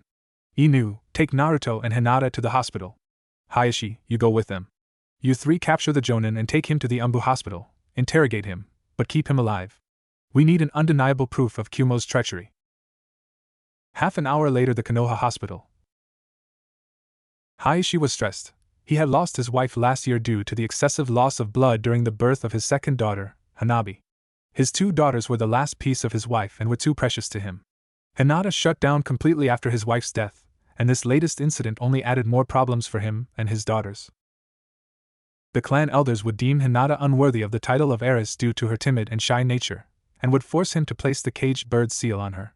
She would then be moved to the branch family, where she would be treated as a second-class Hyuga for the rest of her life. He can't let that happen. His wife would never forgive him for that. And his brother Hisashi won't tolerate it. Hisashi loved Hinata like his own daughter, and would definitely fight the whole clan for her. More importantly, he knew he couldn't allow it. His love for Hinata was too strong to let her endure such a thing. He needed to talk to Hiruzen immediately. On the other hand, Naruto was also worried. His first and only friend was in the examination room, being checked for injuries. Hinata had met him several times at the park, with Anko accompanying them, and they even went on to have a few bowls of ramen, where Iam and Anko teased them about being a couple. He had blushed hard but denied the claims. Hinata had also become red in the face. Hinata walked out of the examination room slowly, her eyes falling upon Naruto. Her heart skipped a beat as she gazed at him. The golden-haired boy had truly been a savior for her, having saved her twice thus far without making fun of her stuttering or timid nature. His captivating blue eyes were mesmerizing to her. She had never seen anything like them before. As she became increasingly nervous, she began doing what she did best, sticking her index fingers together. Naruto saw Hinata coming out of the examination room, and went up to talk to her. Hey, Hinata, he said. Did you get injured? Did that man hurt you? If he did, just tell me, and I'll beat him up again. No, I am fine, Naruto-kun, Hinata said, fixing her gaze downward. And thank you for rescuing me. Hinata's voice trembled slightly as she spoke. She had opted to call him Naruto-kun after their first meeting, and truth be told, Naruto liked it. He felt like he could be himself around her. She felt like a burden. This was the second time Naruto had helped her, and if this kept up, she would feel like a burden to him, at least in her mind. 2 days later. Kumo, or particularly the third Raikage, had thought that Konoha would have killed the Jonin sent for kidnapping the Hyuga, if he was caught. Thus, they tried to cash in the opportunity to get Hayashi Hyuga. However, unexpectedly, Konoha had kept the prisoner alive and moved him in front during the negotiations. Though Jiraiya had destroyed the chakra networks of the Jonin, by applying overpowered paralysis seal developed by Minato on the Jonin's chakra network instead of nervous system. The seal was too powerful and restrictive for the chakra network to handle, and as a result it collapsed completely. However, this whole fiasco also resulted in an additional entry being added to the bingo book in Kumogakure, listing an E-rank shinobi. Name, unknown. Aliases, none. Description, a young boy of around 7 or 8 years old, possibly an academy student. Abilities: can use C-rank Katon Ninjutsu and can use bow staffs. Caution: not applicable. Bounty: 12,000 Ryu for live capture and 10,000 Ryu for dead. Naruto was walking through the village happily. He had been shown his bingo book entry by Hiruzen, but was ordered not to take such risks again. He had gotten the day off, and was on his way to see Hinata. He was strutting through the park, searching for his friend, when he heard sobbing coming from behind a large tree. Curious, Naruto went over to investigate and found Hinata sitting behind the tree, her knees raised to her chest, and she was crying silently. Naruto immediately sat beside Hinata, asking, "Hinata? What happened? Why are you crying?" Hinata looked up toward him, and said, "They threatened to brand me and disavow me." He rubbed circles on her back and assured her that he would always be there for her. After half an hour, she finally stopped crying. Naruto looked down to see the face of a sleeping Hinata in his lap. He fought back his blush vigorously at the closeness, and shook her. She woke up frantically, and tried to jab him. It was only due to the sparring sessions with Hiruzen that he was able to dodge it at the last second. Naruto was amazed. Hinata had told him about her problems while using her clan's taijutsu, but her reflexes and reaction times were something else entirely. He asked her to follow him so they could talk about it in private. He led her to his home and made her sit on the couch in the living room. He went into the kitchen to bring something to eat for her. She was probably hungry from all the crying she had done. He cut an apple and brought a glass of milk to her. Meanwhile, Hinata was looking around the living room. The house was of a decent size. Not as big as her mansion, but big enough for a family of 4 or 5. There were several pictures of Naruto with the Hokage, Jiraiya, Anko, and an unknown person, a white-haired man with his half-face covered by a mask. "Hey, Hinata! I brought you some fruits and milk. I've started learning how to cook from Ina and I, but I'm not as good at it yet," said Naruto, placing the plate of apples and milk on the table. He asked her kindly, "Are you okay now?" Nodding affirmatively, Hinata responded with a nod of her own. Naruto sat beside her and started to converse with her. "You know, you don't look weak to me, Hinata. Especially not after your reaction when I woke you up." Hinata blushed red at that statement. She had nearly hit him with one of her chakra-enhanced hands. "Why don't you show them your precision and fighting prowess? They might just change their minds about you." "Because they use their family members to practice jukken, and I don't like hurting people," Hinata replied weakly. "Those bastards. Are they mad? Using their own clan members as practice dummies." Naruto gritted his teeth. He said determinedly, "I will inform Hokage Gigi of this." Hinata looked a bit pale at the prospect. If the clan elders found out who had disclosed their secret, they wouldn't hesitate to force Hayashi to disown her from the clan. Noticing the strain on Hinata's face, Naruto calmed her down. "Don't worry, Hinata. I will make sure that your name is not revealed anywhere." Hinata looked up to Naruto and nodded. She conversed with him for quite some time before he dropped her off at the Hyuga estate.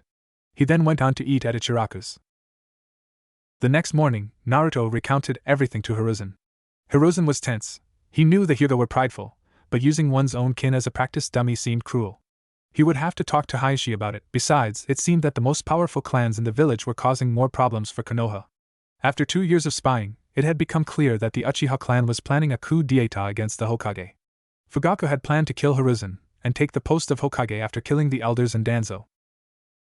Same night in Hokage Tower. 5 people could be seen standing in the Hokage chamber, conversing among themselves. 2 of them were Umbu, namely Weasel and Crow, while the rest 3 were Jiraiya, Danzo, and the Hokage himself.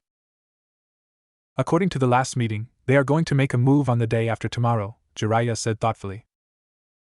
Weasel nodded in response. "We need to do something, Hiruzen.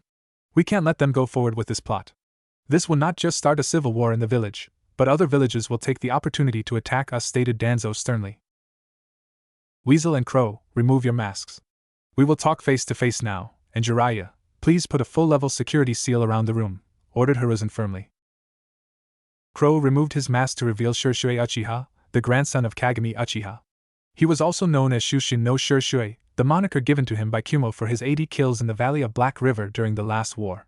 He had lost his best friend in that skirmish, and that had awakened his Manjikyu. He then killed all the opposing shinobi forces with his famed Shunshin technique, in vengeance. The Weasel removed his mask to reveal Itachi Uchiha, the elder son of Fugaku Uchiha and the current heir of the Uchiha clan. These two were the sole holders of the Will of Fire currently within the famed Uchiha clan. Hokage-sama, may I elaborate on their plans? Asked Shisui composedly. Hiruzen shook his head and gestured for him to continue. Fugaku Uchiha had planned to capture the Kyuubi Jinchuriki, and use his Hyuga friend to emotionally break him to the point where he could break the seal and extract the Kyuubi. Then he would seal it in his younger son, Sasuke, and use him as a means of destruction. Shisui clarified the plans of his treacherous clan head. That bastard will never get his hands on my godson, growled the white-haired Sannin. I will tear that man to pieces even if he tries to come near him. He is no longer a man. He is a monster who will not recognize any limits until his hunger for power is satisfied, Itachi interjected stoically, though an edge was still evident in his voice. To fall to a level where he would not hesitate to use his own son, my brother, as a pawn, vowed Itachi decisively. I will never let that happen. I have a proposition for the welfare of the village, Hokage-sama offered Itachi in an emotionless voice. What do you suggest, Itachi? Asked Hiruzen contemplating. I will kill Fugaku, the clan elders, and all those who are willing to carry out the coup d'etat by their own orders. However, Shisui, Sasuke, some of the adults, and children will not be harmed, as they are not involved in this coup. But you must promise me that the news of this coup will not leave this room, requested Itachi calmly. But I want to help you in this, Itachi. You shall not do it alone, protested Shisui. Hiruzen and Danzo were musing about the prospect, and Jiraiya was frowning at the thought of so many people being killed. No, we need someone powerful enough to lead the clan, Shisui. Besides, you will lead the clan more effectively than I would. Itachi denied his request. Sensei, this would be outrageous. We cannot kill a whole clan just for the treachery of one man. This is not right. We could arrest him and then execute him. That will break the will of the clan members and will able to restrict them. Jiraiya cut it. It was Danzo who answered. You don't understand this, Jiraiya. Fugaku has the support of most of his clan. The Uchiha clan consists of 112 members. 72 are adults, 36 males and 36 females. Moreover, the clan also houses 27 teenagers, including Itachi and Shisui, and 13 kids. Out of the 112 members, 30 males, 28 females, 22 teenagers support Fugaku's idea of a coup. Tobirama-sensei used to say that no one loves more than an Uchiha, and none hates more than an Uchiha. They will retaliate far more aggressively if we execute their clan head. They have at least 40 fully developed Sharingan, and 2 Mangekyo Sharingan in the form of Fugaku and Mikoto Uchiha. Yes, I agree with Danzo this time, Jiraiya. We don't want to do this, but we have tried everything else to earn their trust, but they will not leave their kin's shadow for us, said Hiruzen in a voice that indicated that a Hokage needs to take such disgusting, sinful and painful decisions for welfare of the village. Itachi pondered for a moment, and said, so it's decided, I will do it tomorrow night. I just want some promises. First, you've to save Sasuke from the darkness of revenge. Second, Shisui will lead the Uchiha clan from now on. And third, I will take up the blame and become a missing ninja and will spy for Konoha from outside. It's decided, Itachi Uchiha. This is an S-ranked mission, and its details are to be kept secret. You'll execute Fugaku and his supporters, and I promise to save Sasuke from any harm, ordered Hiruzen. And thus the majority of the Uchiha clan was massacred by Itachi and a spiral-masked individual. Sasuke Uchiha, a 10-year-old boy with ink-black hair, was one of the few Uchihas still alive. Only 3 children, 6 men, 8 women, and 5 teenagers survived the clan massacre. Out of the 22 survivors, only 14 Uchiha had acquired the Sharingan, and he was not one of them. Sasuke was one of only 2 surviving members of his family, and the other was the man he had admired as a brother. Itachi Uchiha was a traitor to his clan, village, and family.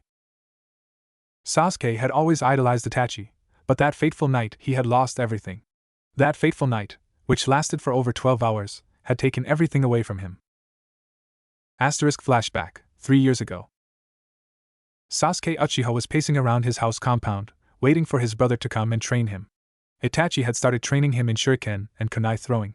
He had also emphasized teaching him the use of ninja wires with them. Sasuke's father was a strict and cruel man in Sasuke's eyes.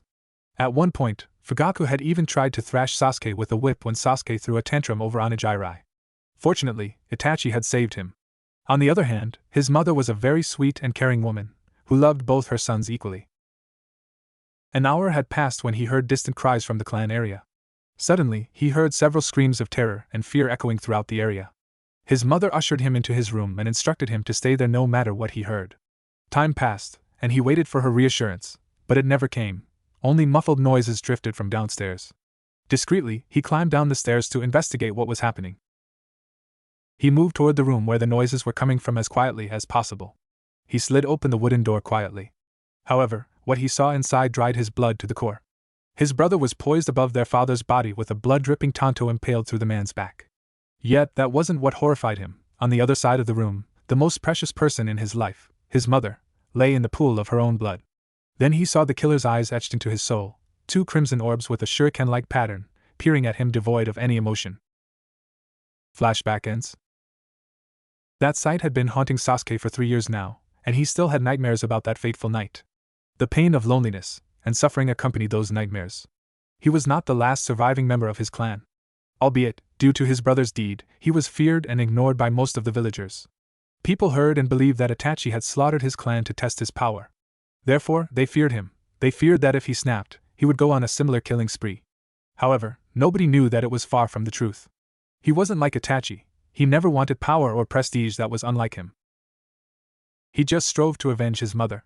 He didn't care about his father or the clan. They had never acknowledged him, but his brother and mother did. So, his aim was to avenge her. But before he did that, he needed to know why his brother had done what he did.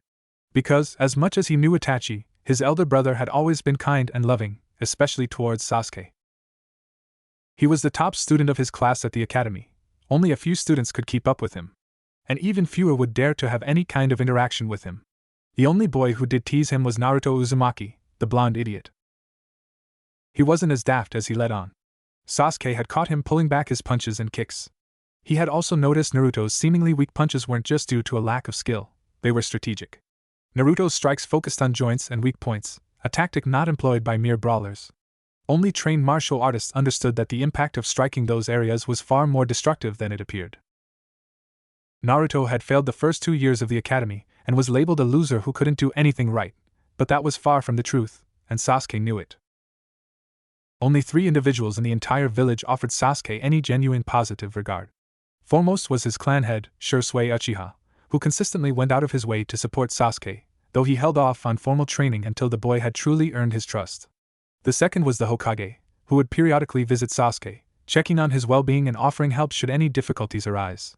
Finally, there was the ever-present blonde, Naruto Uzumaki, who relentlessly tried to engage Sasuke, often resorting to playful goading in his attempts to elicit a response from the usually aloof Uchiha. Naruto woke up early to complete his morning exercise routine before heading to school. For the past 2 years, he had been following this exact routine, except for off days. After finishing his exercise regime, he got ready to attend the academy.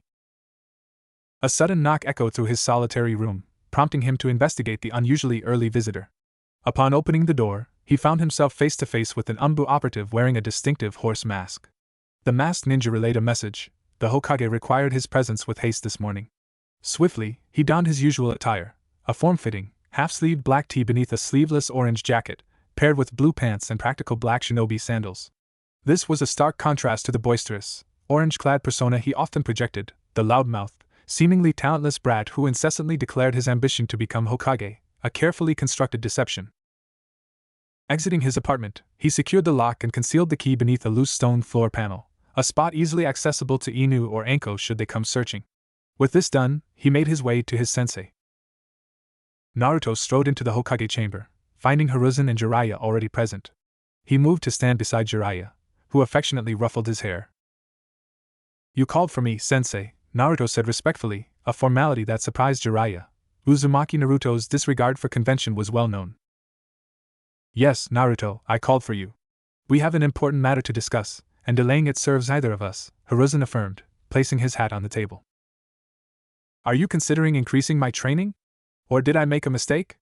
Naruto asked with a hint of nervousness, eager to avoid upsetting his sensei. His last transgression had resulted in a week's worth of training condensed into grueling 2 days, leaving him utterly exhausted despite his remarkable stamina, a testament to Hiruzen Sarutobi's rigorous methods. His fear was not unfounded, as it wasn't out of the ordinary for his sensei to call him up in the early hours of the morning. "No, nothing like that," Hiruzen denied. "Today, we have decided to inform you about something crucial. Initially, we had agreed to notify you of this after you've graduated from the academy," Hiruzen said, standing up and walking to the open window. "However, as your training results suggest, you are competent enough to understand this. Jiraiya, you have the right to tell him." Sandaime instructed Jiraiya and opted to gaze outside. Naruto, do you remember the story surrounding the Yondaime Hokage and the Kyuubi? Jiraiya asked. Yes, Yondaime fought and defeated the Kyuubi, but he had to sacrifice his life for that. Naruto answered, getting a little sad at the end. He has always idolized Yondaime Hokage as his hero. His untimely death due to the Kyuubi wasn't liked by most of the village, including him. It's only half-truth, Naruto. The Kyuubi is a being purely made of chakra and cannot be killed, it can only be sealed in a living vessel, Jiraiya clarified. The truth is, on that day, the Yondaime sealed the fox inside me, didn't he? Naruto interjected softly, looking down, unable to meet the eyes of either two. How did you? Jiraiya started to ask but was cut off by Naruto. It's the only explanation. The villagers fear and avoid me. My birth date and the date of the Kyuubi attack are the same. I have also noticed that when I use my chakra, a seal appears on my stomach. Naruto rambled, but the words were coherent enough for them to understand. Did my parents love me? If they did, then why would they leave me to be used as the Kyuubi's vessel? Naruto posed his questions in a quivering voice. His nose was crinkled, and his eyes were filled with tears. It was astonishing that Naruto was able to calculate all of this by the help of mere hints. Their thoughts always revolved around the idea that he had inherited Kushina's keen sense of observation, sharp but still somewhat untrained. However, it was clear by his ability to procure results that Naruto was just like his father in many aspects. They both had learned a lesson that day: one should never underestimate Uzumaki Naruto. Jiraiya knelt in front of Naruto and gripped his shoulders firmly. That's not what it is, Naruto, he said.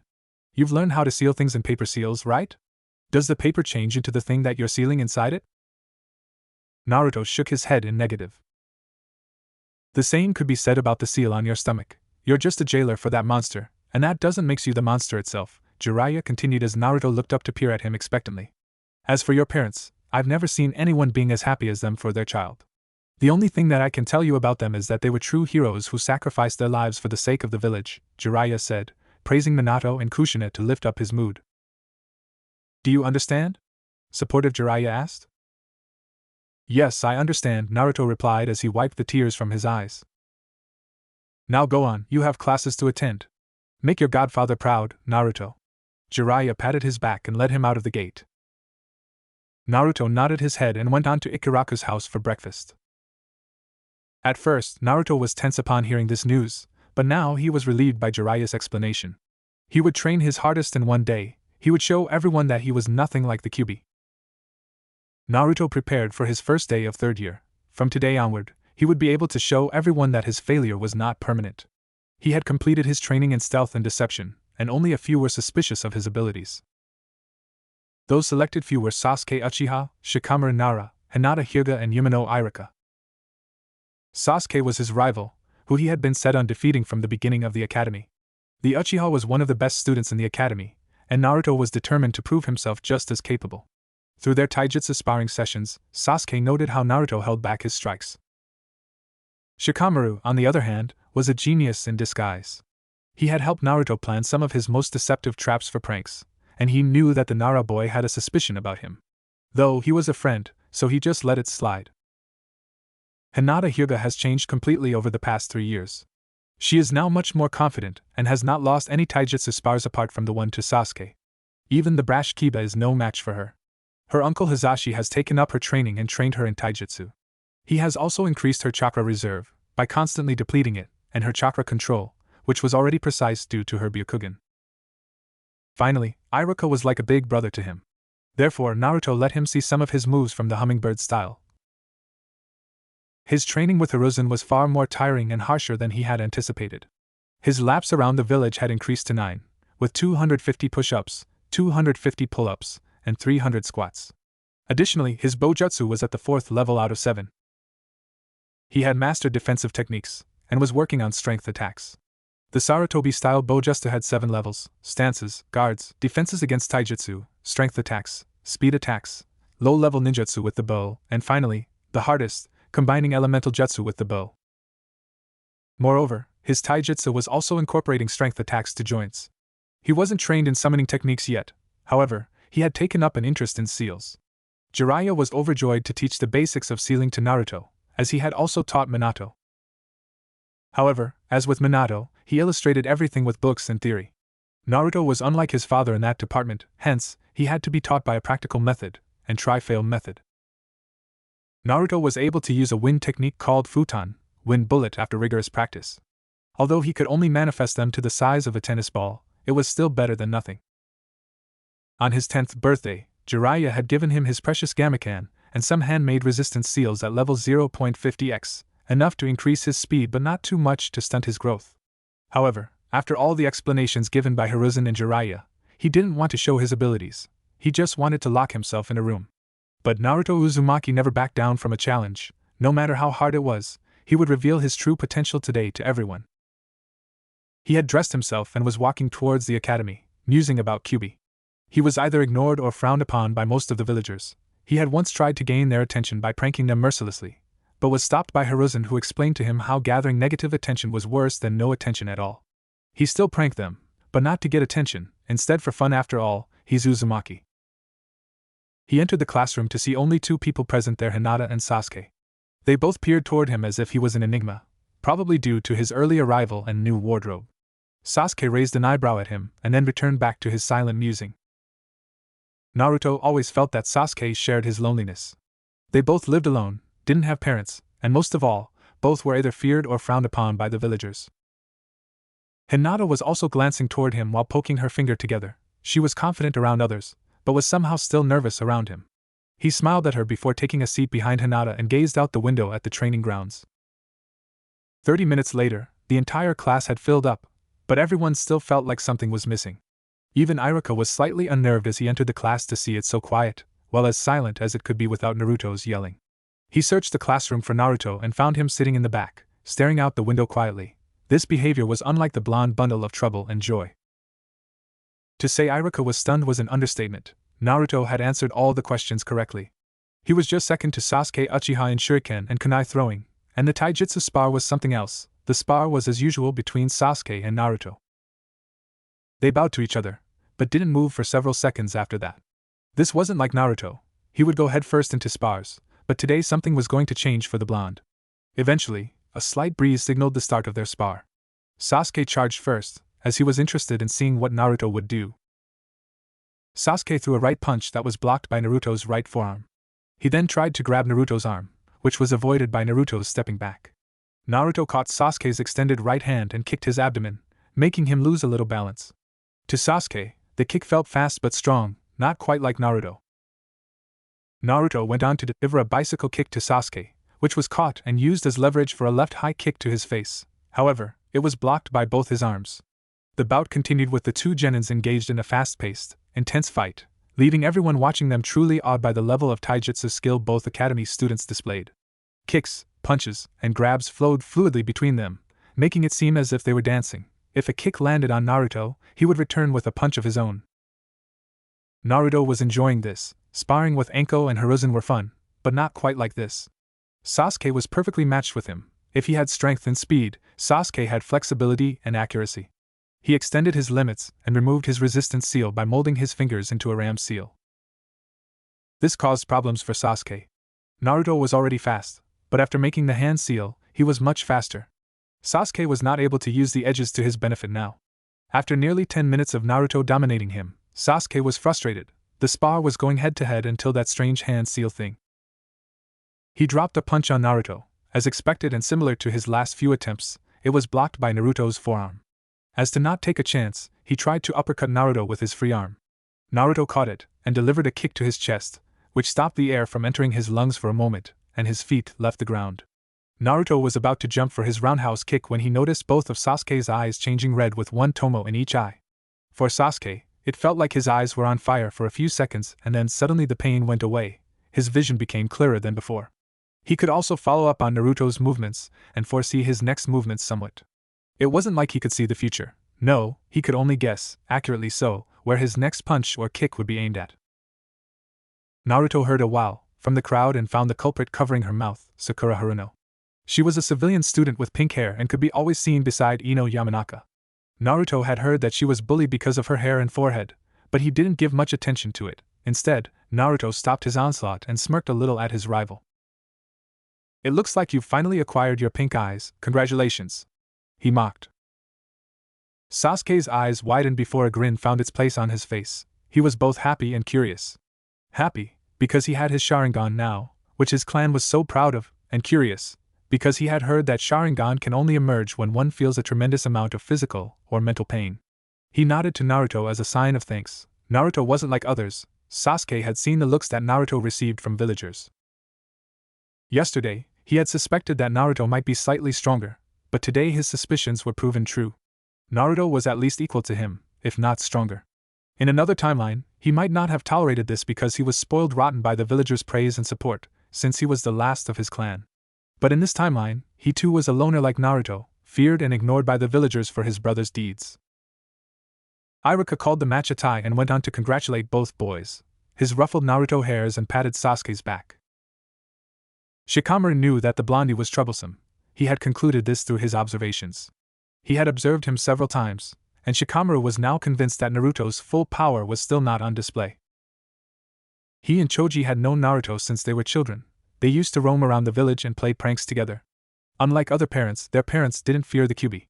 They had been classmates with Minato, and they trusted his skills in the sealing art. They respected and trusted him, and the same applied to Naruto. Shikaku Nara, Shikamaru's father, possessed the knowledge of Naruto's parentage and held deep respect and trust for the sacrifices made by them and their son for the sake of Konoha and its inhabitants. He understood the weight Naruto carried and the legacy he represented. Shikamaru walked next to Naruto. "So, my presumption was right," he said. "You were holding back all this time, you troublesome blonde."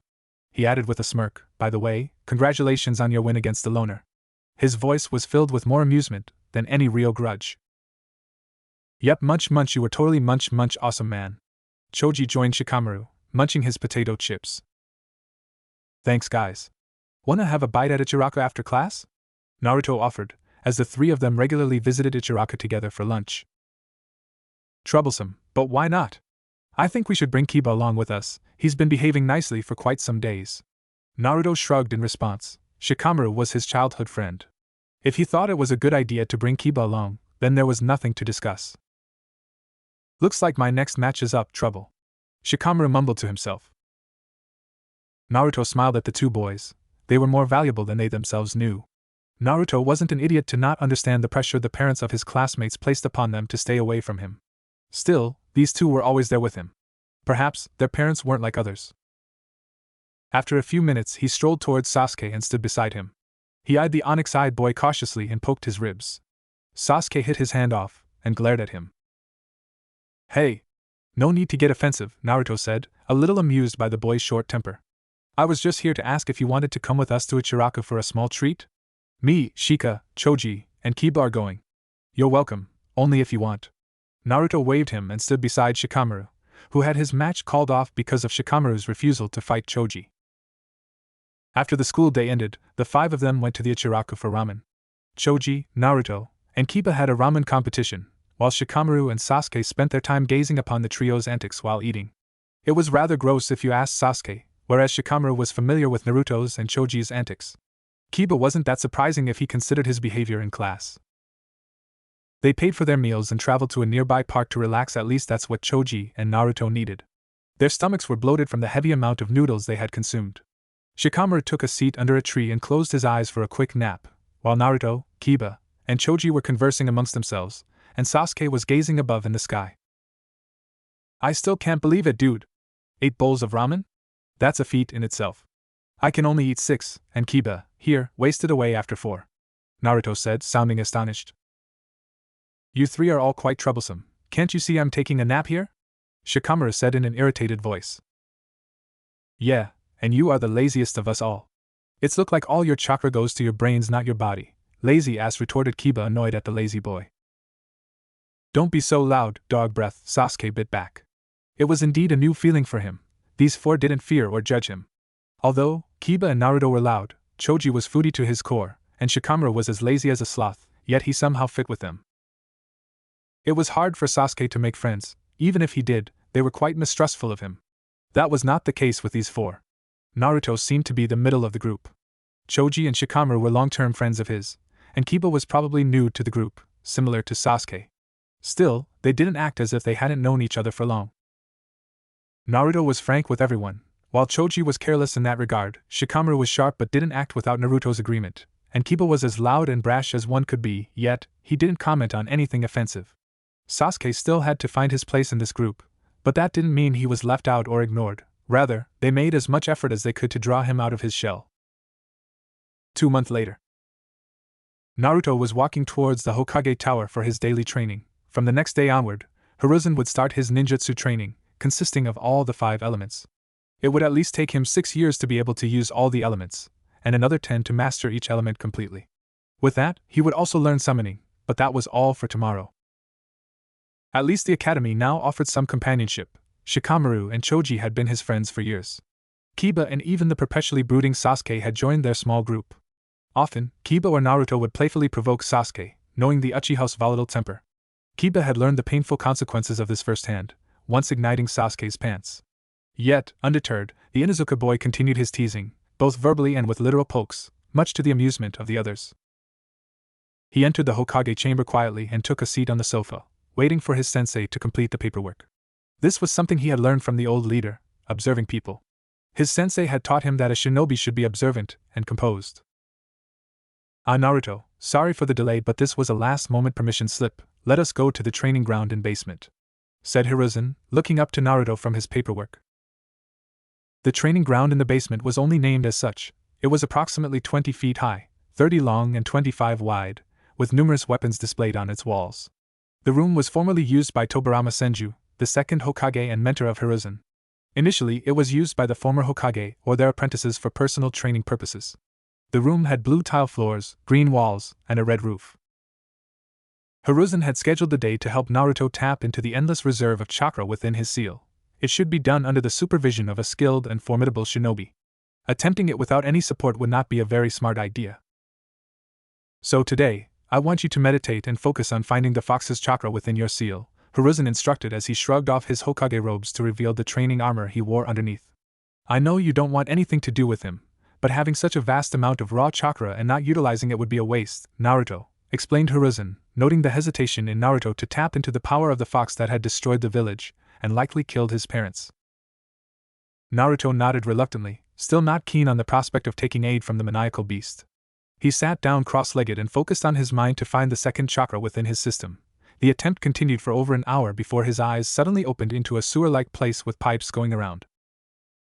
He stood up to assess his surroundings. Much to his surprise, the area was not a sewer but a tunnel of some sort. There were several pipes going around with the walls. At least the place wasn't stinking bad. He decided to walk forward where the pipes were more clustered together than others. After an hour or so of tireless walking, he reached a large, vast room, with huge metallic gates in the middle of the area, with a piece of paper stuck in between them that reflected kanji for a seal. He moved closer to the gates slowly. One thing was clear, there was a being behind those doors. Malice was evident in the attempt to reach the being with his sensory ability. "Rip, tear, destroy, demolish." The words rang out like an alarm through his senses, and he quickly severed the connection. "Anybody there?" "I know you are there, whoever you are," Naruto inquired a little adamantly. The reply came in the form of 2 bright red eyes with slit, and a huge amount of killer intent filled with hate and contempt spreading through the hall. Naruto was pushed out of his mind. He came back sweating profusely. "I was not able to find it, sensei. I can only feel my chakra, and not the other one," Naruto lied. "Thought so. Well, I remember that you told me that you can't use clone jutsu." Naruto stood up and nodded his head in affirmation.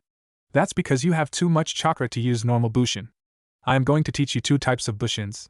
The first technique is a kinjutsu due to its high chakra usage, while the second one is an elemental jutsu. You know that you aren't allowed to show these techniques to anyone before your academy graduation exams, right?" Hiruzen asked knowingly. Naruto nodded in acceptance. Hiruzen swiftly formed 5 intricate hand seals, and with a puff of smoke, solid clones materialized beside him. Additional clones shimmered into existence instantly behind the Hokage, their forms appearing remarkably tangible to Naruto, unlike the usual intangible normal clones he was accustomed to seeing. These are shadow clones, a technique commonly known only to Konoha shinobi, developed by Naidame-sama. Unlike standard clones, these are solid manifestations, not mere illusions. They have other applications, which I will teach you later. For now, focus on forming these 5 hand seals and creating a single solid clone," Hiruzen said. Hiruzen taught him shadow clones, which can be used to speed up his training in elemental manipulation by several folds. Furthermore, Naruto can use them to perform combination jutsu. Naruto tried it twice without any success. The third time he focused more on the clone structure rather than hand signs, and that brought him success. He was able to conjure 10 clones in his first successful attempt. He was then instructed to practice forming no more than 2 clones, and the training continued throughout the evening. In addition, Naruto learned a Doton technique called Doton, rock clone, during that month. Sasuke was walking towards Shishui's house. He wanted some answers regarding his Sharingan. He knocked on the door of the current clan head, who welcomed him and led him to the living room. He had heard about the incident involving the boy's Sharingan. After all, it wasn't common for one to develop a Sharingan through sheer determination and effort. So, what brings you here, Sasuke? Shishui asked, knowing of the ebony-haired boy's mental turmoil.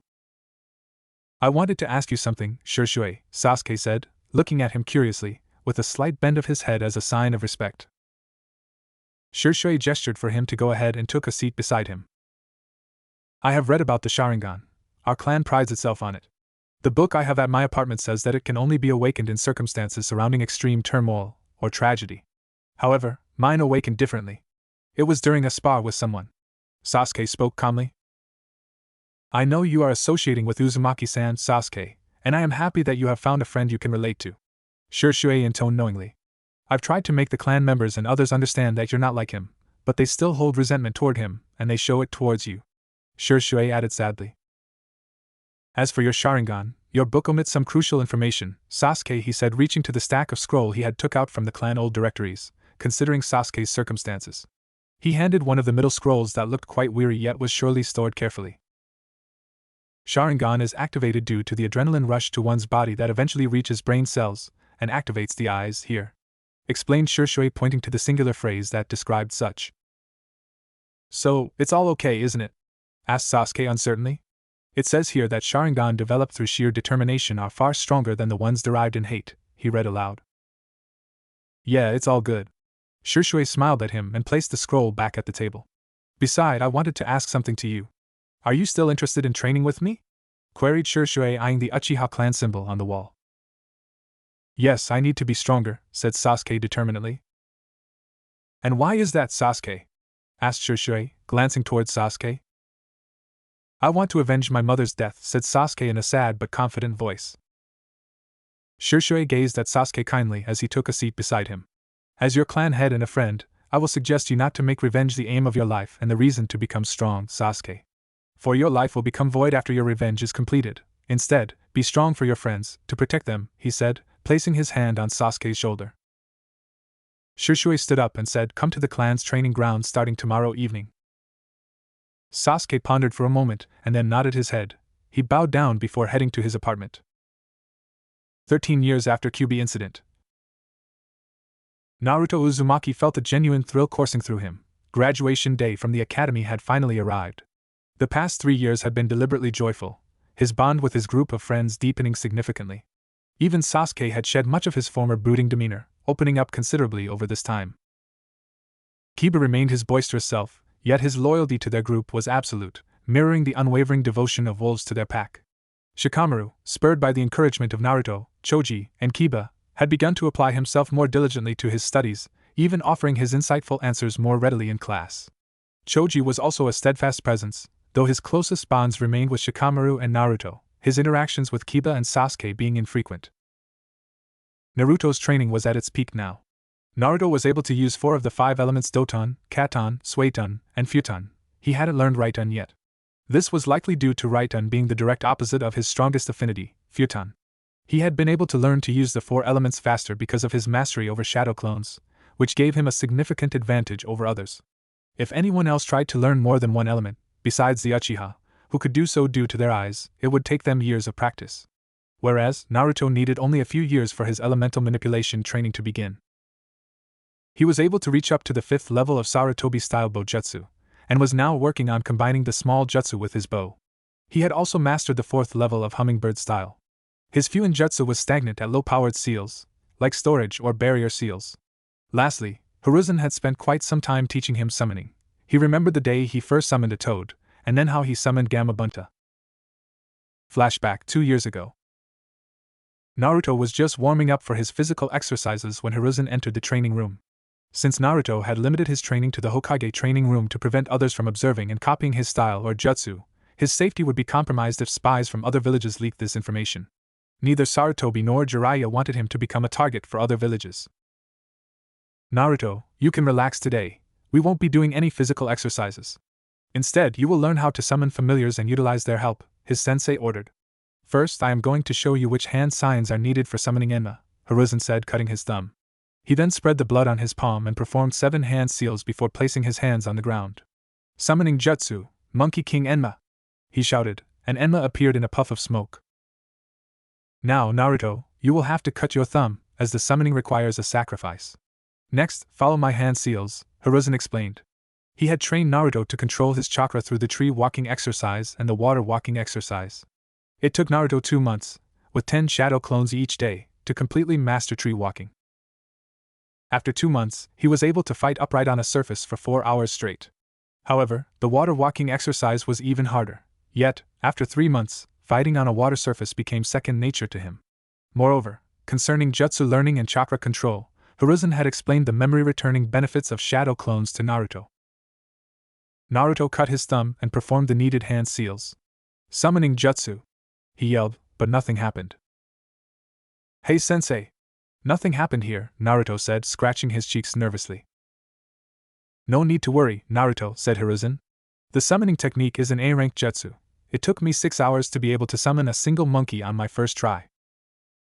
After nearly 25 more tries, Naruto poured even more of his chakra than before and performed the 7 hand seals. Summoning jutsu! He yelled tiredly. To his surprise, a toad about the same size as a small dog appeared in a puff of smoke in front of him. The toad was orange with a green underbelly, particularly on its arms and legs. The skin around its eyes and lips was magenta purple. He peered up at Naruto curiously and then croaked, "Heya there. I am Gamakichi, the elder son of Gamabunta. And you?" "Oh yeah, hi there, Gamakichi. I am Naruto Uzumaki, apprentice of Hiruzen Sarutobi and godson of the Toad Sage, Jiraiya," he said, offering his hand to the larger-than-average toad. Initially, he was astonished to see a talking toad, but then he remembered Irika-sensei's lecture about summons. It was known that some higher-class summoned animals develop the ability to manipulate chakra, wield weapons, and converse in human language. He conversed with Gamakichi after shaking its webbed hand, or rather, webbed front leg. The toad told him about the various toads residing on Empty Mayaboku, divided into clans, each specializing in different skills like stealth, combat, healing, and even sealing. Hiruzen also explained that since he had summoned Gamakichi on his first try, Kichi would be his familiar. Naruto was also able to summon Gamabunta after 10 days, though the giant toad casually declined him as his summoner. Naruto then summoned Gamakichi, who explained to Gamabunta that Naruto was Jiraiya's godson. This piqued Gamabunta's curiosity, as he knew who had made Jiraiya the godfather of their son. In the end, he accepted Naruto as his summoner. The Toad clan wasn't like the Monkey clan. It didn't only accept shinobi from a particular lineage. Summoners of the Toad clan had come from various clans throughout history, but they all shared one thing: they had been tested and proven worthy enough to handle toads before they could summon them. Flashback ends. Naruto, as a summoner, found a particular affinity with Gamaken, as they both favored long-range weaponry. Gamaken wielded a Susumida and shield, while Naruto employed a metal bow, a 12th birthday gift from Hiruzen. This bow was at least 4 feet long, black with dim red flames bordering yellow plates at each end. It possessed the remarkable ability to extend or shorten at Naruto's will, and Jiraiya had established a summoning link via a tattoo on Naruto's wrist depicting a vertically erect, flaming bow. He carried it on his back in a black mesh cover. He had also updated his attire to a half-sleeved black skin-tight tee, blue shinobi pants, and blue shinobi sandals, complemented by a sleeveless orange zip-up jacket. Locking his apartment door, he set off towards the academy. Across the village, in another apartment, Sasuke Uchiha prepared for his final day at the academy. He wore an elbow-length black t-shirt, knee-length dark blue shinobi pants, black forearm warmers, and black shinobi shoes. An ink-black sleeveless haori adorned his torso, securing his 2 tantos horizontally at his waist. Over the past 3 years, Sasuke had trained extensively with Shursui in Taijutsu, Kenjutsu, and Ninjutsu. He possessed 2 primary chakra affinities, fire, Katon, and lightning, Raiten, with the latter being his stronger suit. His chakra control was exceptional for a genin, significantly surpassing Naruto's due to his Uchiha heritage, and his chakra reserves rivaled those of a chunin. While he preferred the extended reach of katanas over tantos, the tantos were a cherished gift from Shursui, whose wishes he respected. Unbeknownst to Sasuke, these were the very same tantos Itachi had used during his time as an ANBU operative. His Sharingan had progressed to 3 tomo in both eyes, granting him the ability to cast potent genjutsu, copy ninjutsu, and predict enemy movements. His speed was second only to Naruto's during their academy years, but his superior agility and flexibility often gave him an edge in sparring matches against the blonde. During these 3 years, Sasuke had become considerably more open, especially towards Naruto. He had confided in Naruto about the events of that devastating night and his subsequent treatment within the clan. Naruto had vowed to support him in any way he could, assuring Sasuke that they were brothers in spirit if not by blood, a sentiment that deeply resonated with the Uchiha. While Sasuke had long considered Naruto a brother, this open acknowledgement was significant. Their countless sparring sessions had given them a perfect understanding of each other's fighting styles. Sasuke would occasionally copy some of Naruto's jutsu, always seeking his permission beforehand. Lacing up his shoes, he began his walk towards the academy. Sakura Haruno felt a knot of anxiety tighten in her stomach for the day ahead. Coming from a modest shinobi background, her father a seasoned chunin before retirement and subsequent tool shop ownership, her mother a dentist, Sakura's childhood ambition of becoming a doctor had been rerouted by a past incident. On her 6th birthday, a drunken civilian had barged into their home, harassing her mother in her father's absence. Her attempts to intervene were futile, the bully easily pushing her aside. After a terrifying 10 minutes of shouting, a ninja in an animal mask, drawn by the commotion, had intervened, rescuing her and her mother. From that day forward, Sakura's path was clear. She would become a kunoichi, strong enough to protect herself and her family. Throughout her academy years, she had endured teasing for her distinctive pink hair and what others cruelly called her large forehead. While she excelled in kunoichi training, her prowess was solely due to her sharp intellect. Her intelligence and extensive knowledge placed her at the top of her class academically, but Sakura was acutely aware that these attributes alone would be insufficient in the brutal shinobi world, where death could come in the blink of an eye.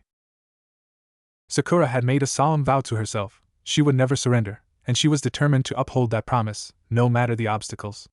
After preparing for the academy and finishing her breakfast, she set off, her resolve firm despite her underlying nervousness. Iruka surveyed the class, this year's students ready for their graduation exams. He noted the diverse talents. Some possessed raw skill like Naruto, others wielded unique Kekai Genkai such as Sasuke or Hinata. Some exhibited a tendency towards laziness, like Shikamaru, while others displayed sharp intellect, akin to Sakura. Yet one undeniable truth hung in the air: this generation of genin held immense potential, destined to surpass their predecessors. From Iruka's side, Mizuki cast a sidelong glance at the academy students, these soon-to-be graduates. His gaze settled on a particular blonde, the demon brat. Mizuki had witnessed his transformation from a boisterous, seemingly inept child into one of the academy's top performers. Tonight, all of this would be left behind. His sole focus was acquiring the secret scroll from the Hokage Tower. The written examination proved to be remarkably simple, encompassing tasks such as decoding messages, analyzing scenarios and determining appropriate responses, solving mathematical problems, and recalling the extensive history of the shinobi nations. The subsequent taijutsu assessment involved sparring against instructors. Naruto, Hinata, and Sasuke stood out as the only 3 capable of landing blows, while the remaining students performed considerably better than in the initial test. The third examination evaluated mastery of the substitution jutsu, transformation jutsu, and clone jutsu. Naruto strategically employed rock clones for his evaluation, deliberately concealing his superior shadow clones, recognizing the rock clones' greater effectiveness compared to standard illusionary clones.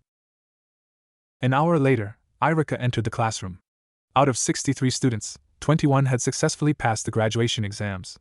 Naruto, Sasuke, Kiba, Shikamaru, Choji Ino, Sakura, and Hinata were among those who passed with remarkable success. Sasuke was recognized as the Rookie of the Year, with Naruto close behind. Hinata earned the title of Kunoichi of the Year, followed by Sakura. Your teams and senseis will be announced in a week's time. Until then, rest and enjoy your time with your families, Iruka announced, a proud smile gracing his features. Hey guys, wanna hang out at Ichiraku? Let's celebrate our graduation with a party, Naruto said excitedly. Yes. It will be fun, guys, agreed Kiba enthusiastically. Sasuke shrugged with a bored look on his face. He loved Ichiraku's tomato ramen soup, but that revelation was not necessary. Calm down, both of you, Shikamaru said as he pointed at Naruto and Kiba lazily. It'll just cause trouble. They all moved on to the Ichiraku ramen stand to have their little party. After 2 hours of eating, bickering, and childish boasting about themselves, mostly by Kiba, Shikamaru, Choji, and Kiba went on towards their clan compound after a little conversation. Hey Naruto, fancy a quick spar? Might help settle our stomachs, Sasuke suggested, glancing towards the blonde. Naruto grinned and nodded, and they both headed towards the nearest training ground. As they walked, Naruto grinned, bouncing slightly. Hey Sasuke, you sure you're up for this after all that food? Don't want to see you losing your lunch. Sasuke rolled his eyes, a hint of a smile touching his lips. Worry about yourself, Naruto. I can handle a little exercise. Besides, you need all the practice you can get before I beat you again. Naruto laughed. Oh, is that so? Last time I checked, you were the one tasting the ground. Get ready for a rematch, Rookie of the Year. As they approached the training grounds, they heard a sudden noise coming from the nearby forest. Naruto, ever the curious one, immediately sped off to investigate, with Sasuke close behind. They reached a small clearing, and the scene that unfolded before them ignited their fury. In the center, Iruka lay on the ground, locked in a struggle with Mizuki, who stood over him, a kunai raised menacingly. Without hesitation, they charged forward. They couldn't allow the white-haired Chunin to harm their beloved teacher. Sasuke took the lead, intercepting Mizuki's descending kunai with one of his tantos, forcing him to stumble backward. Simultaneously, Naruto adopted a defensive stance, discreetly forming 2 shadow clones. He silently commanded one to check on Iruka's condition while the other sped off to alert the Hokage about the unfolding crisis. What happened, Iruka-sensei? Why was Mizuki trying to hurt you? Naruto's clone asked, his voice laced with concern. Naruto! You're here, Iruka exclaimed, his voice still groggy. Yeah, I'm here, sensei. Now, please tell me what's going on, Naruto's clone requested gently. I was walking back from the academy when I heard he had stolen the secret scroll of sealing from the Hokage Tower. I followed his trail and found him running through the forest. I came here to stop him, but I messed up by thinking he wasn't that strong. He was about to finish me off when you two showed up, Iruka said weakly, glancing towards Sasuke who was using his tanto to block Mizuki's attacks. Hey, you jerk! Pick on someone your own size! Naruto roared, nodding towards Sasuke.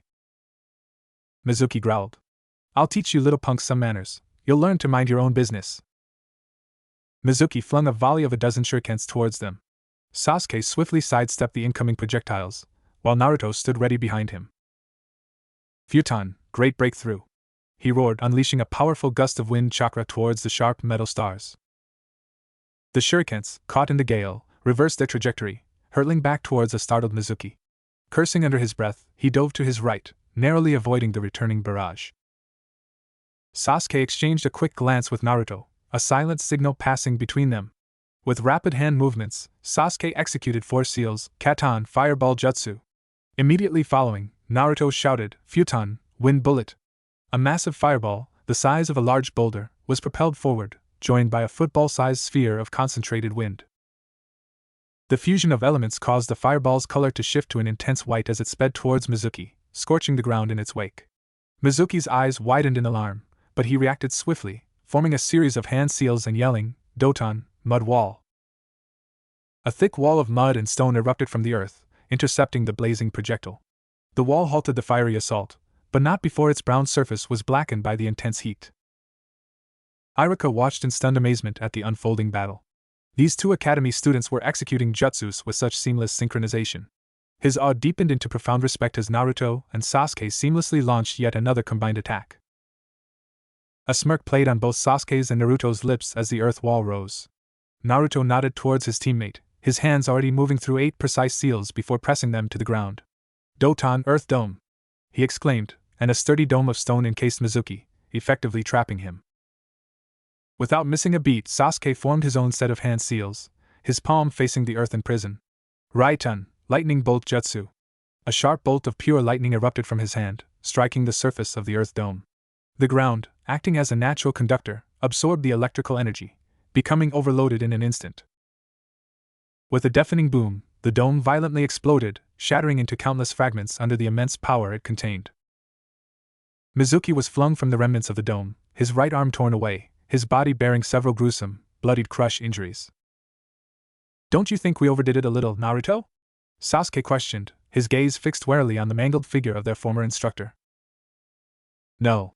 A traitor cannot be forgiven, Naruto stated firmly, his voice resolute. Sasuke met his friend's gaze and nodded in grim agreement. Their exchange was interrupted by the sudden arrival of the Hokage, accompanied by Sasuke, Kakashi, and 4 masked Umbu operatives.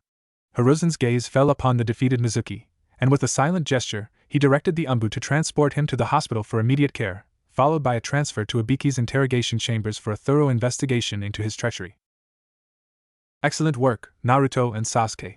I anticipated nothing less from 2 of the most outstanding students graduating from the academy this year, Hiruzen commended them, his expression radiating a warm smile. Today, you both demonstrated exceptional skill and bravery, ultimately saving the life of your teacher, Hiruzen added, his voice filled with pride. Naruto and Sasuke were then directed towards their respective homes. Sasuke departed with Sasuke, engaging in quiet conversation, while Naruto walked alongside Kakashi.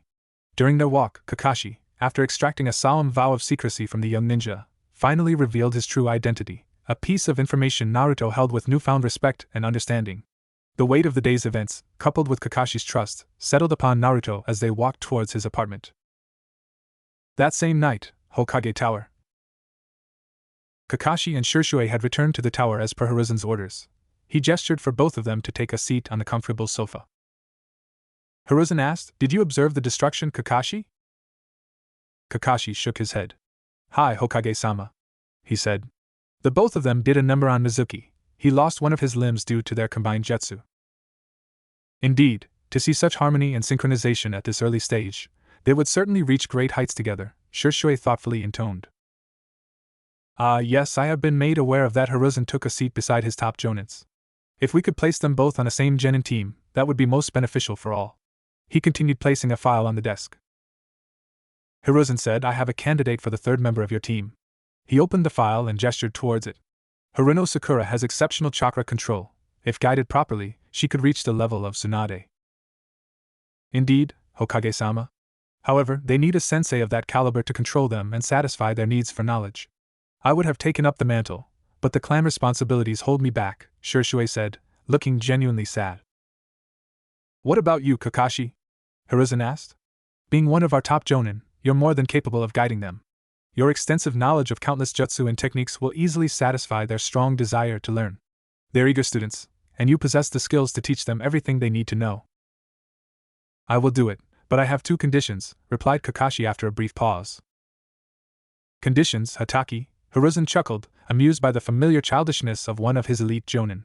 Kakashi wouldn't be Kakashi without his peculiar antics and detached demeanor. Kakashi stood his ground. I wish to be Naruto's second guardian, and I want the Uchiha as my apprentice, he stated firmly. These are rather significant requests, Kakashi, Hiruzen frowned thoughtfully. Sasuke's apprenticeship is easily arranged, assuming Sasuke concurs. However, Naruto. That presents an entirely different situation, Hataki. He looked up at Kakashi with a serious expression. His other guardian is her, and I doubt she would take kindly to learning. Her rights have been hindered, Hiruzen explained. Well, if not that, something of equal value would be appreciated, Hokage-sama, Kakashi said, bowing his head slightly. We shall see about that, Kakashi. Rest assured, I will continue to train Naruto, Hiruzen replied. He then turned to Sasuke and said, and you will also have the opportunity to train Sasuke in your spare time. He needs to grow stronger to protect himself. Sasuke bowed his head respectfully and departed, soon followed by Kakashi. The weeks sped by, filled with intense sparring sessions between Naruto and Sasuke.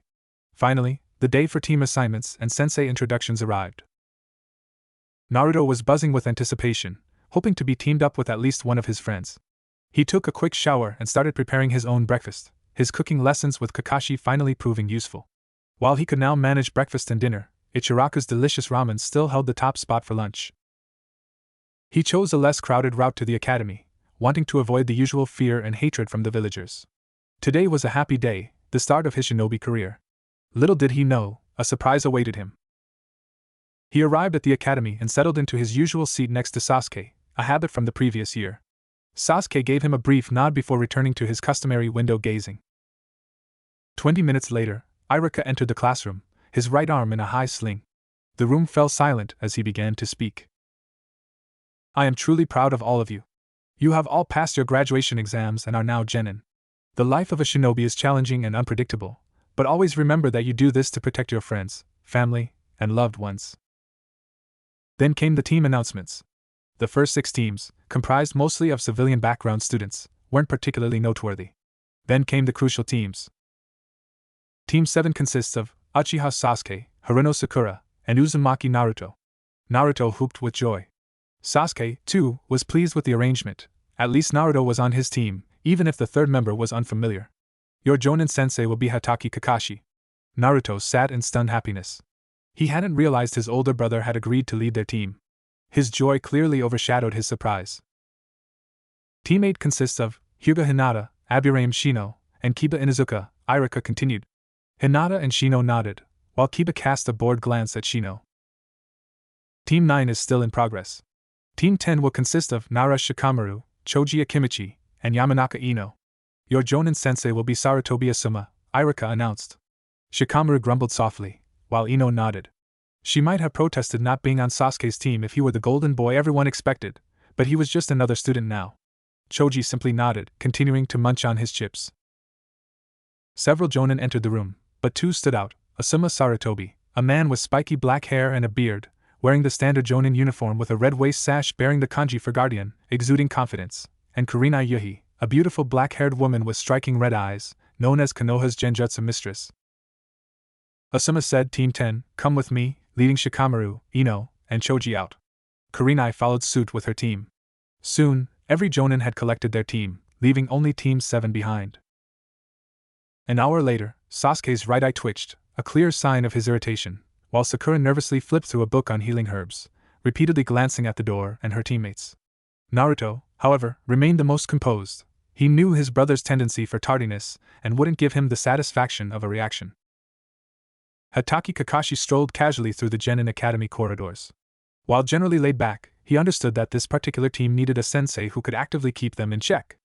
Naruto alone was at least low Chunin level, and paired with an elite Genin level Uchiha and a Kunoichi with exceptional chakra control, they were like raw, powerful materials ready to be forged into dangerous weapons.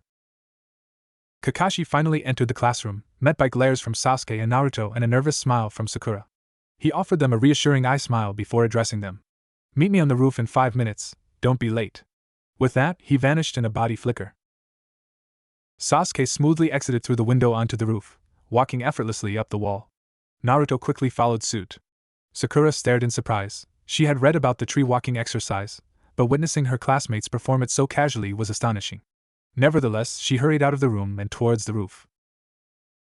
Kakashi wasn't even slightly surprised by Naruto and Sasuke's display of skill. He knew they had been training with the Hokage and Shursui, respectively. He gestured for them to sit down, and soon Sakura joined them. He began, alright, first things first, let's introduce ourselves. I'm the senior here, so I'll go first. My name is Kakashi Hatake. My likes and dislikes aren't really your concern. As for my dream, I haven't really thought about it, but reading is a hobby of mine. Naruto and Sakura sweat dropped at his nonchalant introduction, while Sasuke's left eye twitched again in annoyance. Kakashi gestured towards Sakura. You go first, Pinky. Hi, my name is Hiruno Sakura. I like reading and gardening. I dislike perverts and arrogant people. My future dream is to become a strong kunoichi, Sakura said with a smile that didn't quite reach her eyes. Next, the brooder, Kakashi said, looking at Sasuke. My name is Uchiha Sasuke. I enjoy training in katanas. I dislike a certain person. I don't have a dream. My hobbies are training and sparring with this idiot next to me, Sasuke stated, pointing at Naruto, who playfully threw a jab at him, eliciting a small laugh from Sakura. Kakashi noticed the subtle strain on Sasuke's face, recognizing the lingering hunger for revenge that would undoubtedly need to be addressed. Now you go, Blondie, Kakashi said, earning a glare from Naruto, who nonetheless spoke. My name is Uzumaki Naruto Tebeo. I like my friends and ramen. I dislike traitors and ignorant people. My hobbies are training, pranking, and learning new jutsu, Naruto said, adjusting his headband. Okay, introductions are done. Tomorrow you have a survival exercise, Kakashi said, his eyes curving into his signature smile. A survival exam? We've never heard of this before, Sensei, Sakura said hesitantly. Well, now you have. Be ready and don't eat breakfast. 7 a.m. tomorrow morning at training ground number 7, Kakashi instructed before vanishing in a body flicker. Damn, that looks cool. I need to learn that jutsu, Naruto exclaimed. So do I, Sasuke intoned from beside him. The next morning. The morning dawned with a sense of unease for some in Konoha, particularly for the renowned copy ninja, Hatake Kakashi. He jolted awake, the same recurring nightmare casting a dark shadow over his sleep, Obito's accusatory voice blaming him for Rin's tragic death. A sheen of sweat clung to his skin as he sat up groggily, reaching for the 2 pills on his bedside table. He swallowed them quickly with a gulp of water from the glass beside his bed, hoping to quell the rising tide of his anxiety.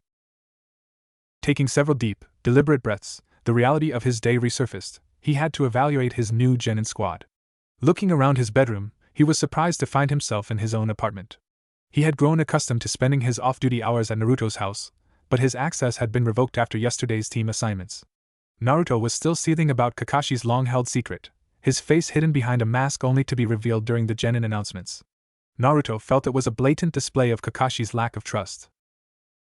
Despite their regular companionship, they had never engaged in actual sparring. Naruto's true fighting capabilities remained a mystery to Kakashi, much like Sasuke's. However, the recent Mizuki incident had confirmed one crucial fact. As the other Jonin had noted, both boys possessed skills far exceeding that of an average academy graduate. Completing his usual morning routine, Kakashi prepared to leave his apartment, the ingrained habit of spending quiet time at the memorial stone still pulling him. Just as he reached his doorstep, a thought struck him. Both Naruto and Sasuke were known to utilize weapons in combat. Kakashi himself had wielded a Chikuto throughout his Anbu career and a Tanto during his genin years. Perhaps it was time to bring those skills to the forefront once more. Their potential should not be underestimated. After all, he had achieved the rank of Jonin at their very age. With this in mind, he made his way to his old storeroom. 20 minutes and a rummage through several dust-laden boxes later, his efforts were rewarded as the familiar gleam of steel met his eyes. There lay a silver-white Chikuto, its 70 centimeters blade pristine, adorned with a red square hilt and a black handle featuring elegant gold diamond-shaped engravings. A blue sheath accompanied the beautifully crafted weapon. After a swift inspection, confirming its flawless condition, he sheathed the Chikuto and secured it across his right shoulder. His gaze then fell upon one of the several tantos scattered on the floor. It was the very same tanto he had wielded during his genin days, before the tragic loss of his father. He had never used it since that fateful day, but now he had a new team. He sheathed the tanto and fastened it around his waist. Having retrieved what he needed, he finally left his apartment, taking to the rooftops for a swift journey towards Training Ground 7. Sakura arrived at the designated training ground precisely at 7 o'clock, finding both her teammates already there. Sasuke meticulously cleaned his tantos with a white cloth, while Naruto sat in quiet meditation beneath a nearby tree.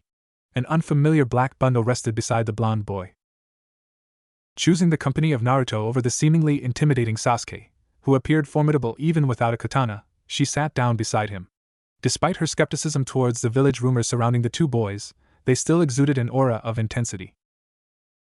Being from a civilian background, she had heard numerous unsettling tales about them. One was allegedly a cruel demon bent on the village's destruction, while the other was a child teetering on the edge of madness. However, their shared evening at Ichiraku's ramen shop had offered her a glimpse beneath these frightening facades. Naruto, while overly friendly, was approachable. Sasuke, on the other hand, remained an enigma, silent, withdrawn, with a seemingly irritable inner world. She had witnessed his quick annoyance when Naruto playfully poked him the previous night, escalating into a brief, albeit amusing, bickering match. Naruto, his sensory perception still developing and limited to the edges of the clearing, sensed Sakura's inner unease soon after she entered. He heard the subtle sounds of her approach, the crunch of leaves and the soft rustle of grass beneath her feet. Opening his eyes, he offered her a warm, reassuring smile. Meanwhile, Sasuke had finished polishing his 55-centimeter dark silver tantos with their plain maroon handles. Not in the mood for conversation, he sheathed them and leaped onto a branch directly above his teammates, settling into a silent perch. Kakashi entered the clearing at that precise moment, or at least, that was the impression he intended to convey. His gaze swept over the three figures gathered near a solitary tree. Naruto and Sakura were engaged in quiet conversation, while Sasuke perched on a tree branch above them, resembling a watchful bird. He cleared his throat softly to draw their attention, and all three turned towards him. Naruto swiftly picked up the black bundle beside him and secured it onto his back, rising to his feet with Sakura following suit. Sasuke, too, gracefully descended from the tree to join his teammates. Naruto shot Kakashi a pointed glare, the reasons for his displeasure evident. Yet, beneath the anger, a flicker of concern danced in his eyes. He was aware of Kakashi's recurring nightmares, having offered comfort to his pseudo-older brother on numerous occasions. The dark circles beneath the retired ANBU's eyes were stark, betraying his distress, especially without the familiar mask to conceal them. "Good morning, my little genin," Kakashi said, quirking an eyebrow and offering a warm smile, though the usual spark in his eyes seemed somewhat subdued. "As I mentioned yesterday, this is a survival test. Only 1/3 of the students who graduate from the academy actually make it into the shinobi ranks. Your advancement will depend entirely on your performance in this task, so I advise you to give it your absolute best." The three genin nodded silently. Under normal circumstances, questions about this new information would have arisen, but the current atmosphere was different. Kakashi produced 2 bells from his pocket. "The 3 of you have 2 hours to take these bells from me, 1 for each." "But sensei, there are 3 of us. 2 bells mean one of us will fail and have to go back," Sakura questioned, finally voicing her apprehension. Instead of a verbal reply, Kakashi simply smiled, a hint of challenge in his eyes, and began a countdown. 3, 2, 1, Kakashi counted on his fingers. "Go!" he shouted, leaping backward to create some distance between them. Sakura was the only one to immediately adhere to the ninja code of stealth, disappearing into the surrounding foliage. Naruto and Sasuke, however, remained rooted to their spots, their expressions neutral and assessing. Kakashi realized he needed to prioritize keeping them calm rather than provoking them, and agitated Naruto, in particular, could prove quite troublesome. He even caught himself thinking with the cautious logic of a Nara. Driven by fierce initiative, Sasuke surged forward, his right arm arcing in a swift swing. With an almost bored ease, Kakashi sidestepped the attack. The force of his momentum sent Sasuke stumbling, his leading hand instinctively shooting out to break his fall as he went face first towards the earth. With a quick rotation of his arms, he adjusted his grip, muscles tensing as he launched a sharp kick, aiming precisely for Kakashi's ribs. Kakashi met the blow with a swift block, his hand then snaking out to secure Sasuke's leg, the beginning of a spinning throw already forming in his mind. Not wanting to miss a beat in the unfolding skirmish, Naruto swiftly joined the fray, his movements focused on Kakashi as he coordinated his attack with the Uchihas. Kakashi had to internally concede that Naruto possessed a speed far greater than that of an average genin, though his movements still lacked the refinement needed to truly deceive his experienced, battle-trained eyes. A swift, powerful high kick was aimed at Kakashi, who used his forearm to block, noting the considerable force behind the blow. He instinctively reached to grab the attacker's ankle, much like Sasuke would, but ironically, his attempt was intercepted by the ebony-haired boy, who followed up with a sharp leg sweep. Kakashi pushed Naruto away to create some much-needed distance, and sprang back up, narrowly avoiding the sweep. However, his respite was brief as he sensed a punch hurtling towards him from his side. Unable to fully evade while still airborne, he reacted quickly, ducking and grabbing both of their arms to spin and throw them away from him. Sakura, concealed within the foliage, observed the entire exchange. If she had been astonished by the boys' skills yesterday, she was utterly flabbergasted today. These boys, no older than herself, displayed near-perfect, silent coordination and carried themselves with a poise far beyond that of average genin. Although her knowledge of her sensei was limited, Ino's father, a respected Yamanaka, had described Hatake Kakashi as being at the pinnacle of the Jonin power structure, one of the elite, and indeed, the best. Kakashi's initial assessment had been accurate.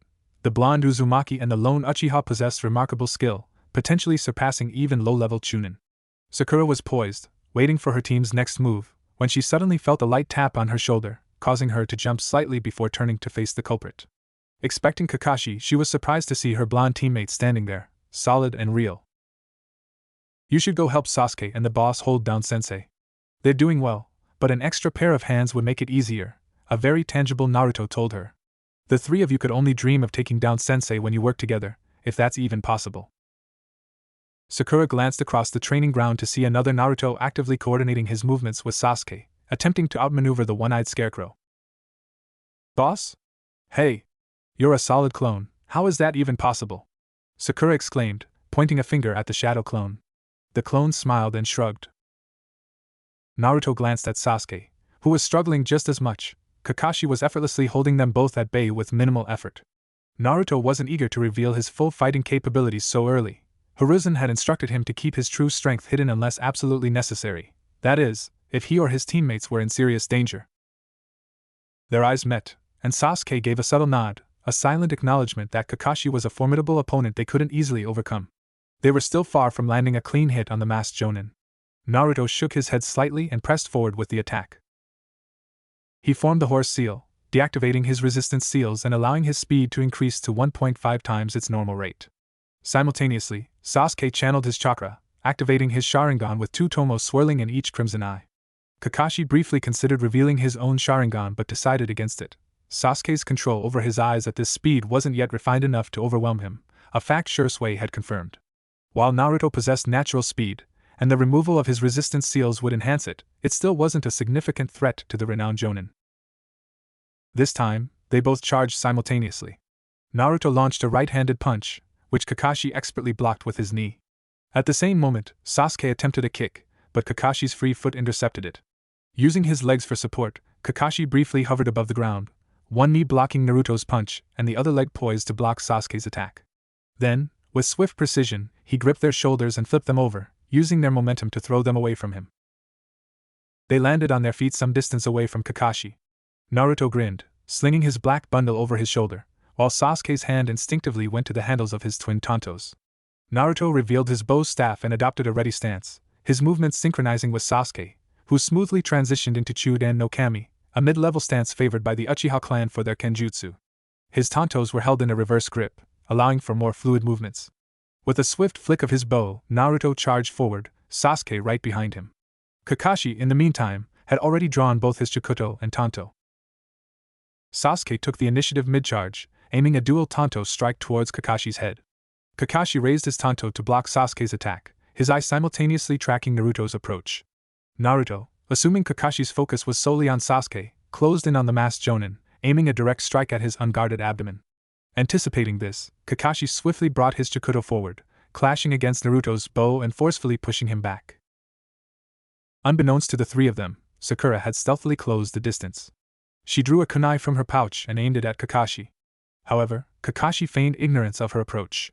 Just as Sakura lunged to stab him, he swiftly kicked her arm away and dropped his Chikuto towards her, observing the reactions of the others. He was pleased when Naruto suddenly appeared between him and Sakura, grabbing her by the back of her shirt and pulling her out of harm's way while simultaneously blocking Kakashi's descending Chikuto with his bow. Taking advantage of Kakashi's momentary distraction, Sasuke lunged and stabbed Kakashi's right leg. He was met with a grimace of pain, but instantly, the flesh and blood dissolved into a wooden log and splinter, a clear indication of a substitution jutsu. Kakashi was internally impressed with the taijutsu and weapon skills displayed by 2 of his 3 students. Sakura, however, clearly needed a more effective taijutsu style and a significant boost in confidence.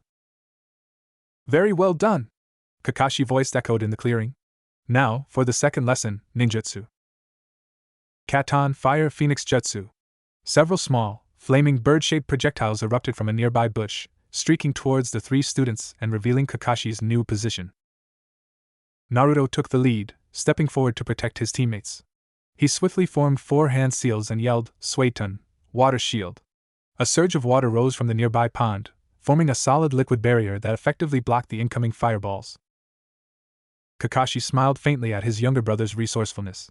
He knew Hiruzen had imparted a vast array of jutsu to Naruto, and this was an opportune moment to gauge his elemental affinities.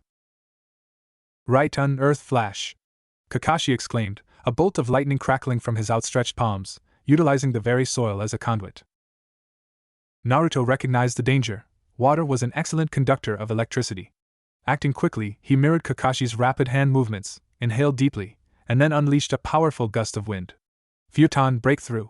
The force of the wind met the lightning, dissipating its electrical charge harmlessly into the ground. He glanced at Sasuke, signaling for support. With a grunt of acknowledgement, Sasuke joined him, and together they unleashed 2 massive fireballs, easily twice the size of Kakashi's earlier attacks.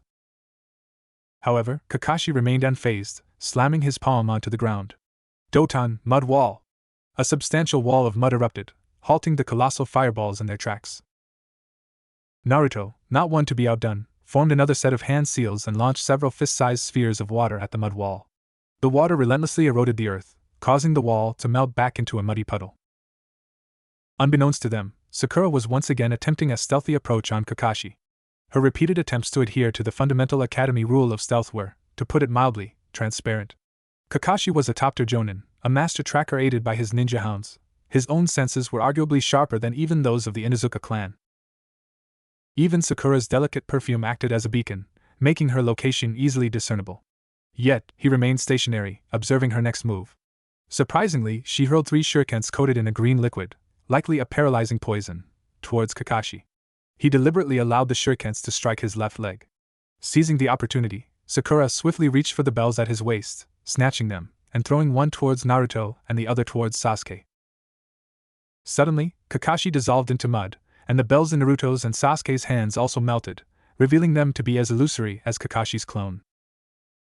Kakashi reappeared before them in a swift body flicker. "Congratulations, you defeated my rock clone, and your time is up," Kakashi stated calmly. As if on cue, a small alarm clock went off, signaling the end of their 2-hour limit.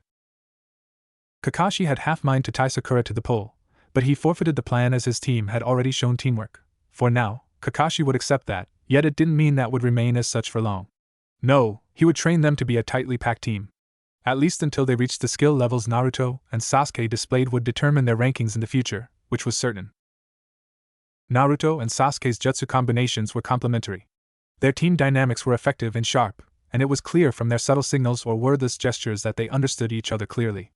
As for the weaknesses, Sasuke needed to extend his speed to match his Sharingan. Naruto had the least amount of holes in his style. He just needed more powerful jutsus to go with his blunt style. Sakura was in need of a total rejuvenation and new taijutsu style that fit her, along with improvements in her diet and strategic advisory.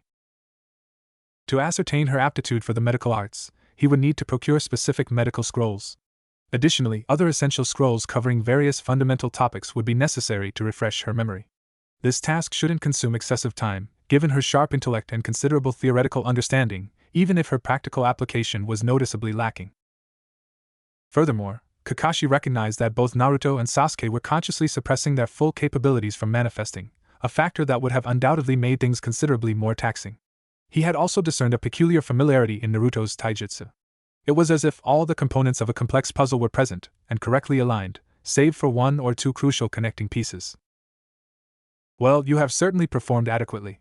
Putting 3 students from the top 5 of the graduating year together was a risky move, but you have proven that decision correct," Kakashi addressed them, sheathing his blades and gesturing for them to do the same. "As for the test, it wasn't about the bells at all. It was about your teamwork from the very beginning. And I must say, you didn't disappoint me, unlike the students I've had previously. Even you, Sakura, who didn't have prior experience with them, managed to keep up." He turned his gaze towards the pink-haired kunoichi. "You did great," he praised her sincerely. "Although, you do need more training. But for today, that's all. You are to attend team meetings starting tomorrow. We will have 3.5 hours of training. After that, we will take on some D-rank missions until evening. You will all be free after that." Kakashi outlined their daily schedule. "Also, Sakura, you need to eat more to match the energy you'll expend on training and missions. Shift your diet to include more protein and carbohydrate-rich foods," Kakashi advised gently. Sakura nodded in response, a faint blush coloring her cheeks. She understood the necessity of adjusting her diet now that she was a shinobi. Her previous focus on maintaining a slim waist was now a distant thought. With the session concluded, the genin dispersed, heading towards their respective homes. A week later, on the streets of Konoha, Naruto made his way towards the Hokage Tower, a slight irritation clouding his features. He needed to sort out some ridiculous issue with his official ID. He had submitted his genin registration form a week prior and today received a summons from the Hokage office, demanding he retake his ID picture. What in the world was wrong with the awesome kabuki face paint pose?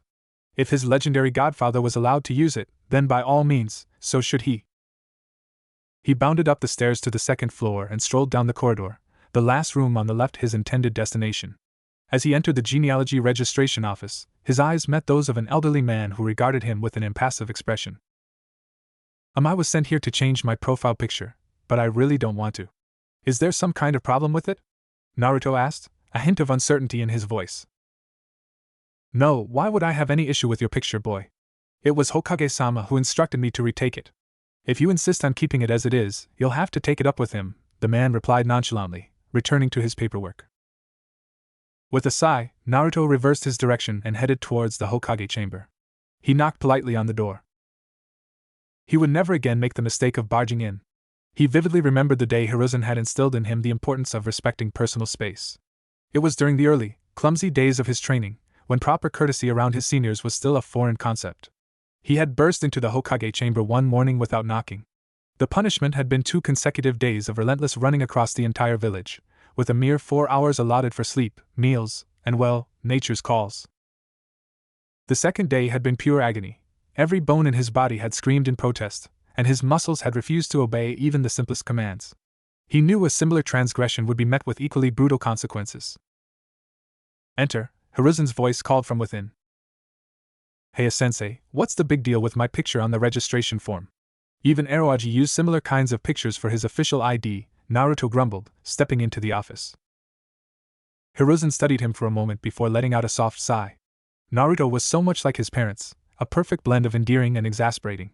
He possessed Minato's sharp intellect and natural talent, but Kushina's spirited personality was undeniably present within him, manifesting in some of her habits, often without Naruto even realizing it. That was during the chaotic times of war, Naruto. And now, no student of mine will appear like a buffoon to other villages. These forms are for official record-keeping. While I might make exceptions for a few in this year's batch, you will not be using that particular picture, Hiruzen stated firmly, his tone leaving no room for argument. You not only have a legacy to uphold, following in your godfather's footsteps, but you must also uphold mine, Hiruzen added thoughtfully, pacing slowly around his chamber. Naruto couldn't help but sweat drop at his mentor's reasoning and his almost desperate eagerness to pass down his Hokage legacy. Though he sensed Hiruzen's growing weariness with his current demanding role, the Hokage was getting on in years. Naruto suspected his real desire was to dedicate himself to nurturing the new generation, believing the academy could greatly benefit from his vast experience. You know, Gigi, Naruto said with a touch of playful smugness, it's a bit selfish to just pick your successor without even asking them, even if that's exactly what I want deep down. Hiruzen was about to retort when the chamber door burst open with a loud bang, a clear breach of protocol. Naruto reacted instantly, his reflexes honed, as 3 sharp kunai were launched towards the intruder. Hiruzen allowed the kunai to harmlessly snag the intruder's clothing, pinning him to the wall. No real damage was done, except for the inevitable teasing Naruto would now have to endure. Stuck awkwardly on the wall, flailing slightly but completely unharmed, was Konohamaru's Sarutobi. Hey brat!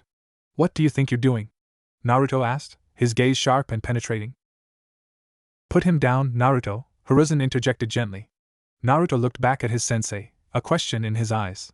He's my grandson, Konohamaru. That's his 25th failed attempt to take over my position. He seems to think the Hokage seat is worth all this trouble.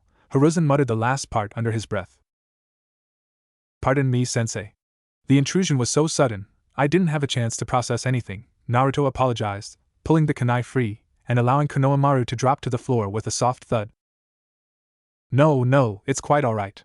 He needed to learn his lesson anyway. The young Sarutobi grumbled to himself, shooting a glare at the blonde genin. However, a flicker of something else was visible in his eyes, curiosity. Just then, a man wearing small, circular sunglasses, dressed in attire similar to a Toketsu Jonin, rushed into the office in a state of mild panic. The concept of a Toketsu Jonin was both confusing and intriguing to Naruto. Confusing because he couldn't quite grasp how someone could be a Jonin by specializing in only one specific area of shinobi training, yet intriguing because it potentially offered a path for him. While currently restricted from displaying his full range of abilities, once he was given the green light, this specialization might be a viable option. How many times do I have to tell you, honorable grandson? Please refrain from wandering around aimlessly. The man fretted at Konohamaru, his tone akin to a worried mother hen. He glanced at Naruto for a brief moment before continuing. Not everyone in the village has good intentions. Naruto simply rolled his eyes at the man's overprotective nature. He was tired of people with such a narrow-minded view who couldn't understand his burden and judged him based on it. I am not changing my picture, sensei, Naruto declared with a chuckle. Aroaji would be incredibly proud of it. And with that, he turned and left the Hokage chamber. The past month had been an intense and demanding period for Sakura. Kakashi had pushed her limits, figuratively breaking her down to rebuild her stronger. He had provided her with scrolls detailing a taijutsu style that emphasized chakra-enhanced strength and focused chakra composition for offensive strikes, while defense relied on short-range power movements. Unbeknownst to Sakura, she was learning the foundational principles of Tsunade's formidable taijutsu. While she currently lacked Tsunade's immense raw strength, Kakashi intended to bridge that gap over time. He had plans to instruct her in the necessary strength-building techniques, as her already excellent chakra control was crucial for this style to be truly effective. Her current taijutsu was, in essence, incomplete without the requisite power. Kakashi himself had also intensified his own training. He needed to be in peak condition to effectively guide his 3 energetic students. Naruto and Sasuke were remarkably receptive, absorbing knowledge at an astonishing rate. Notably, Naruto had completed his jutsu combination training. Furthermore, Hiruzen had taught him how to infuse more chakra into his shadow clones, enabling them to utilize ninjutsu. Sasuke's training, on the other hand, concentrated on genjutsu and physical conditioning. He was also beginning to delve into his primary elemental affinity, with Kakashi guiding him through the intricacies of the lightning style. Remarkably, the three of them had already set a new record for the most D-rank missions completed by any genin squad in history. Adding to the usual demands, Naruto had to contend with Konohamaru's persistent attention. The young Sarutobi constantly badgered him to play or teach him cool jutsu. Konohamaru possessed an inexhaustible energy that rivaled Naruto's own childhood hyperactivity. Ever since the incident in the Hokage chamber, Konohamaru had taken to following Naruto around the village. After a week of relentless pestering, Naruto finally relented, agreeing to teach him a few basic jutsu, but only once a week. This routine continued for the next 2 months. Now, after 2 months of rigorous training and mostly mundane D-rank missions, Kakashi's 3 energetic genin were, to put it mildly, bored. Sakura had successfully completed the first 2 stages of her chakra infusion training. She could now create small craters with her punches and lift substantial rocks with relative ease. As Kakashi was not proficient in advanced medical ninjutsu, her medical training was limited to basic first aid for minor injuries, with the majority of her focus directed towards improving her taijutsu, chakra infusion techniques, and expanding her chakra reserves. Naruto was now able to fluently perform small ninjutsu combinations, and Sasuke was getting faster due to his weight training. Currently, Team 7 stood within the mission assignment chamber of the Hokage Tower. Kakashi had decided it was time for them to tackle a higher-tier mission, even though they were capable of handling higher C ranks. He had been deliberately pacing their training, wanting to equip them as thoroughly as possible before they ventured into the more dangerous aspects of the shinobi world. However, they were ready now, all 3 of them. What they needed most was real-world experience.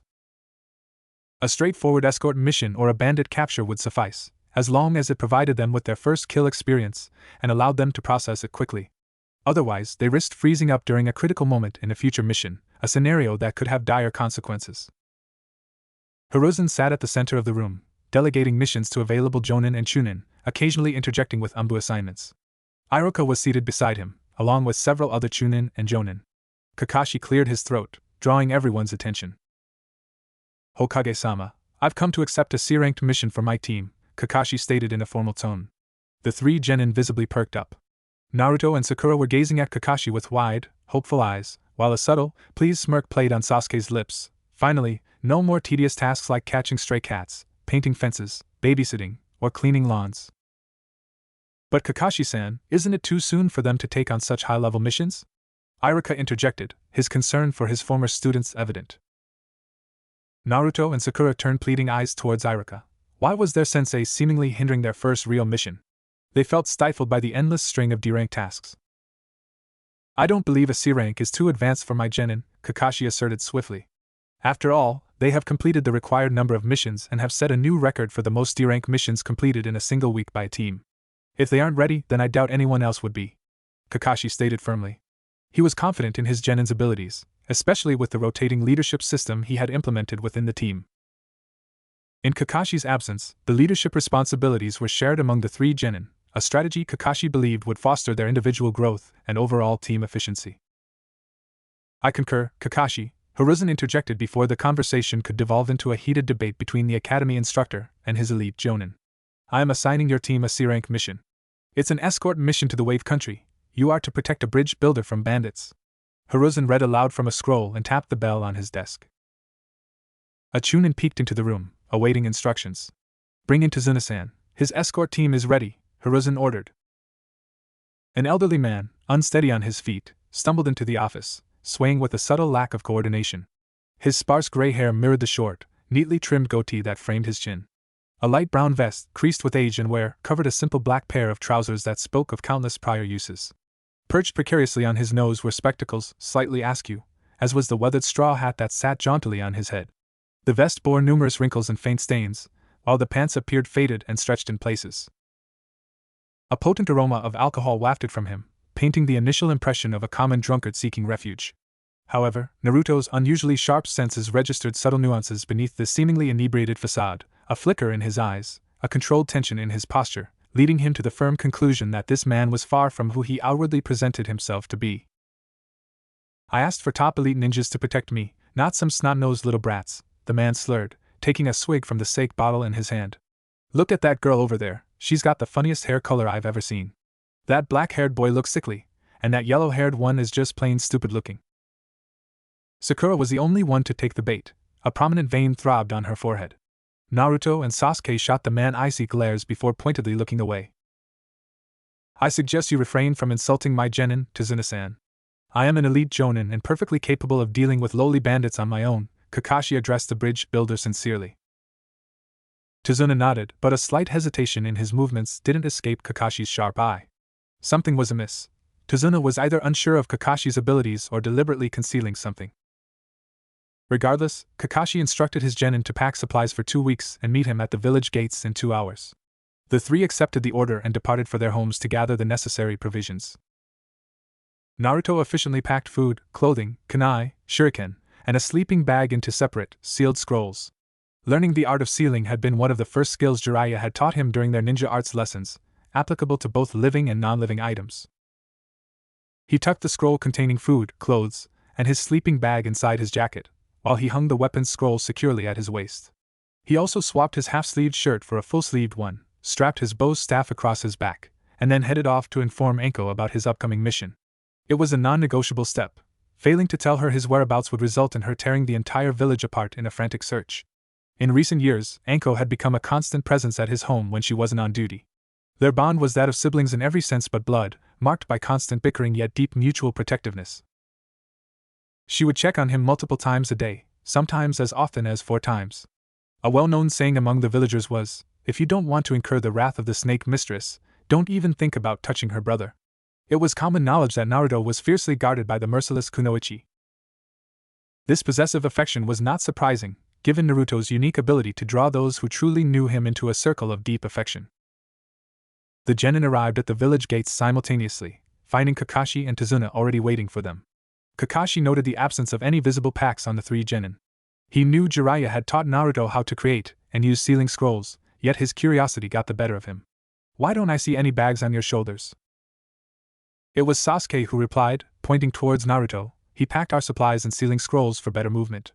Kakashi nodded, a slight shake of his head accompanying his acceptance, and then led them out of the village gates. While Team 7 was immersed in their training till they dropped during the previous month, other genins of their batch were also developing and discovering new skills in themselves. One of them was Hinata. Hinata had changed herself completely. She wasn't the same shy and timid girl from a few years ago. She was tired of being weak and being protected. Naruto was correct in that perspective. She needed to be strong, if not only for her sister. Hanabi, she was the cutest little thing Hinata had ever seen. Hinata had sudden urges to protect her as soon as her eyes landed on the small girl. Naruto had saved her twice till now, but he wasn't one of those who would demand a price for the same deed. And that singular personality trait of his made him truly different from others. No one would help another without searching an advantage for themselves in it. She was mesmerized by those deep blue eyes of his. They shone equally bright every time her eyes landed on them. They reminded her of the true visage of a vast extending sea. He was a warm beacon of comfort and positivity for her.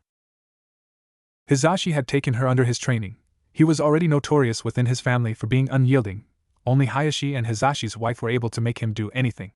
Though she was never weak or undeserving of her title, Hisashi was the only one who trusted her capabilities, unlike his twin.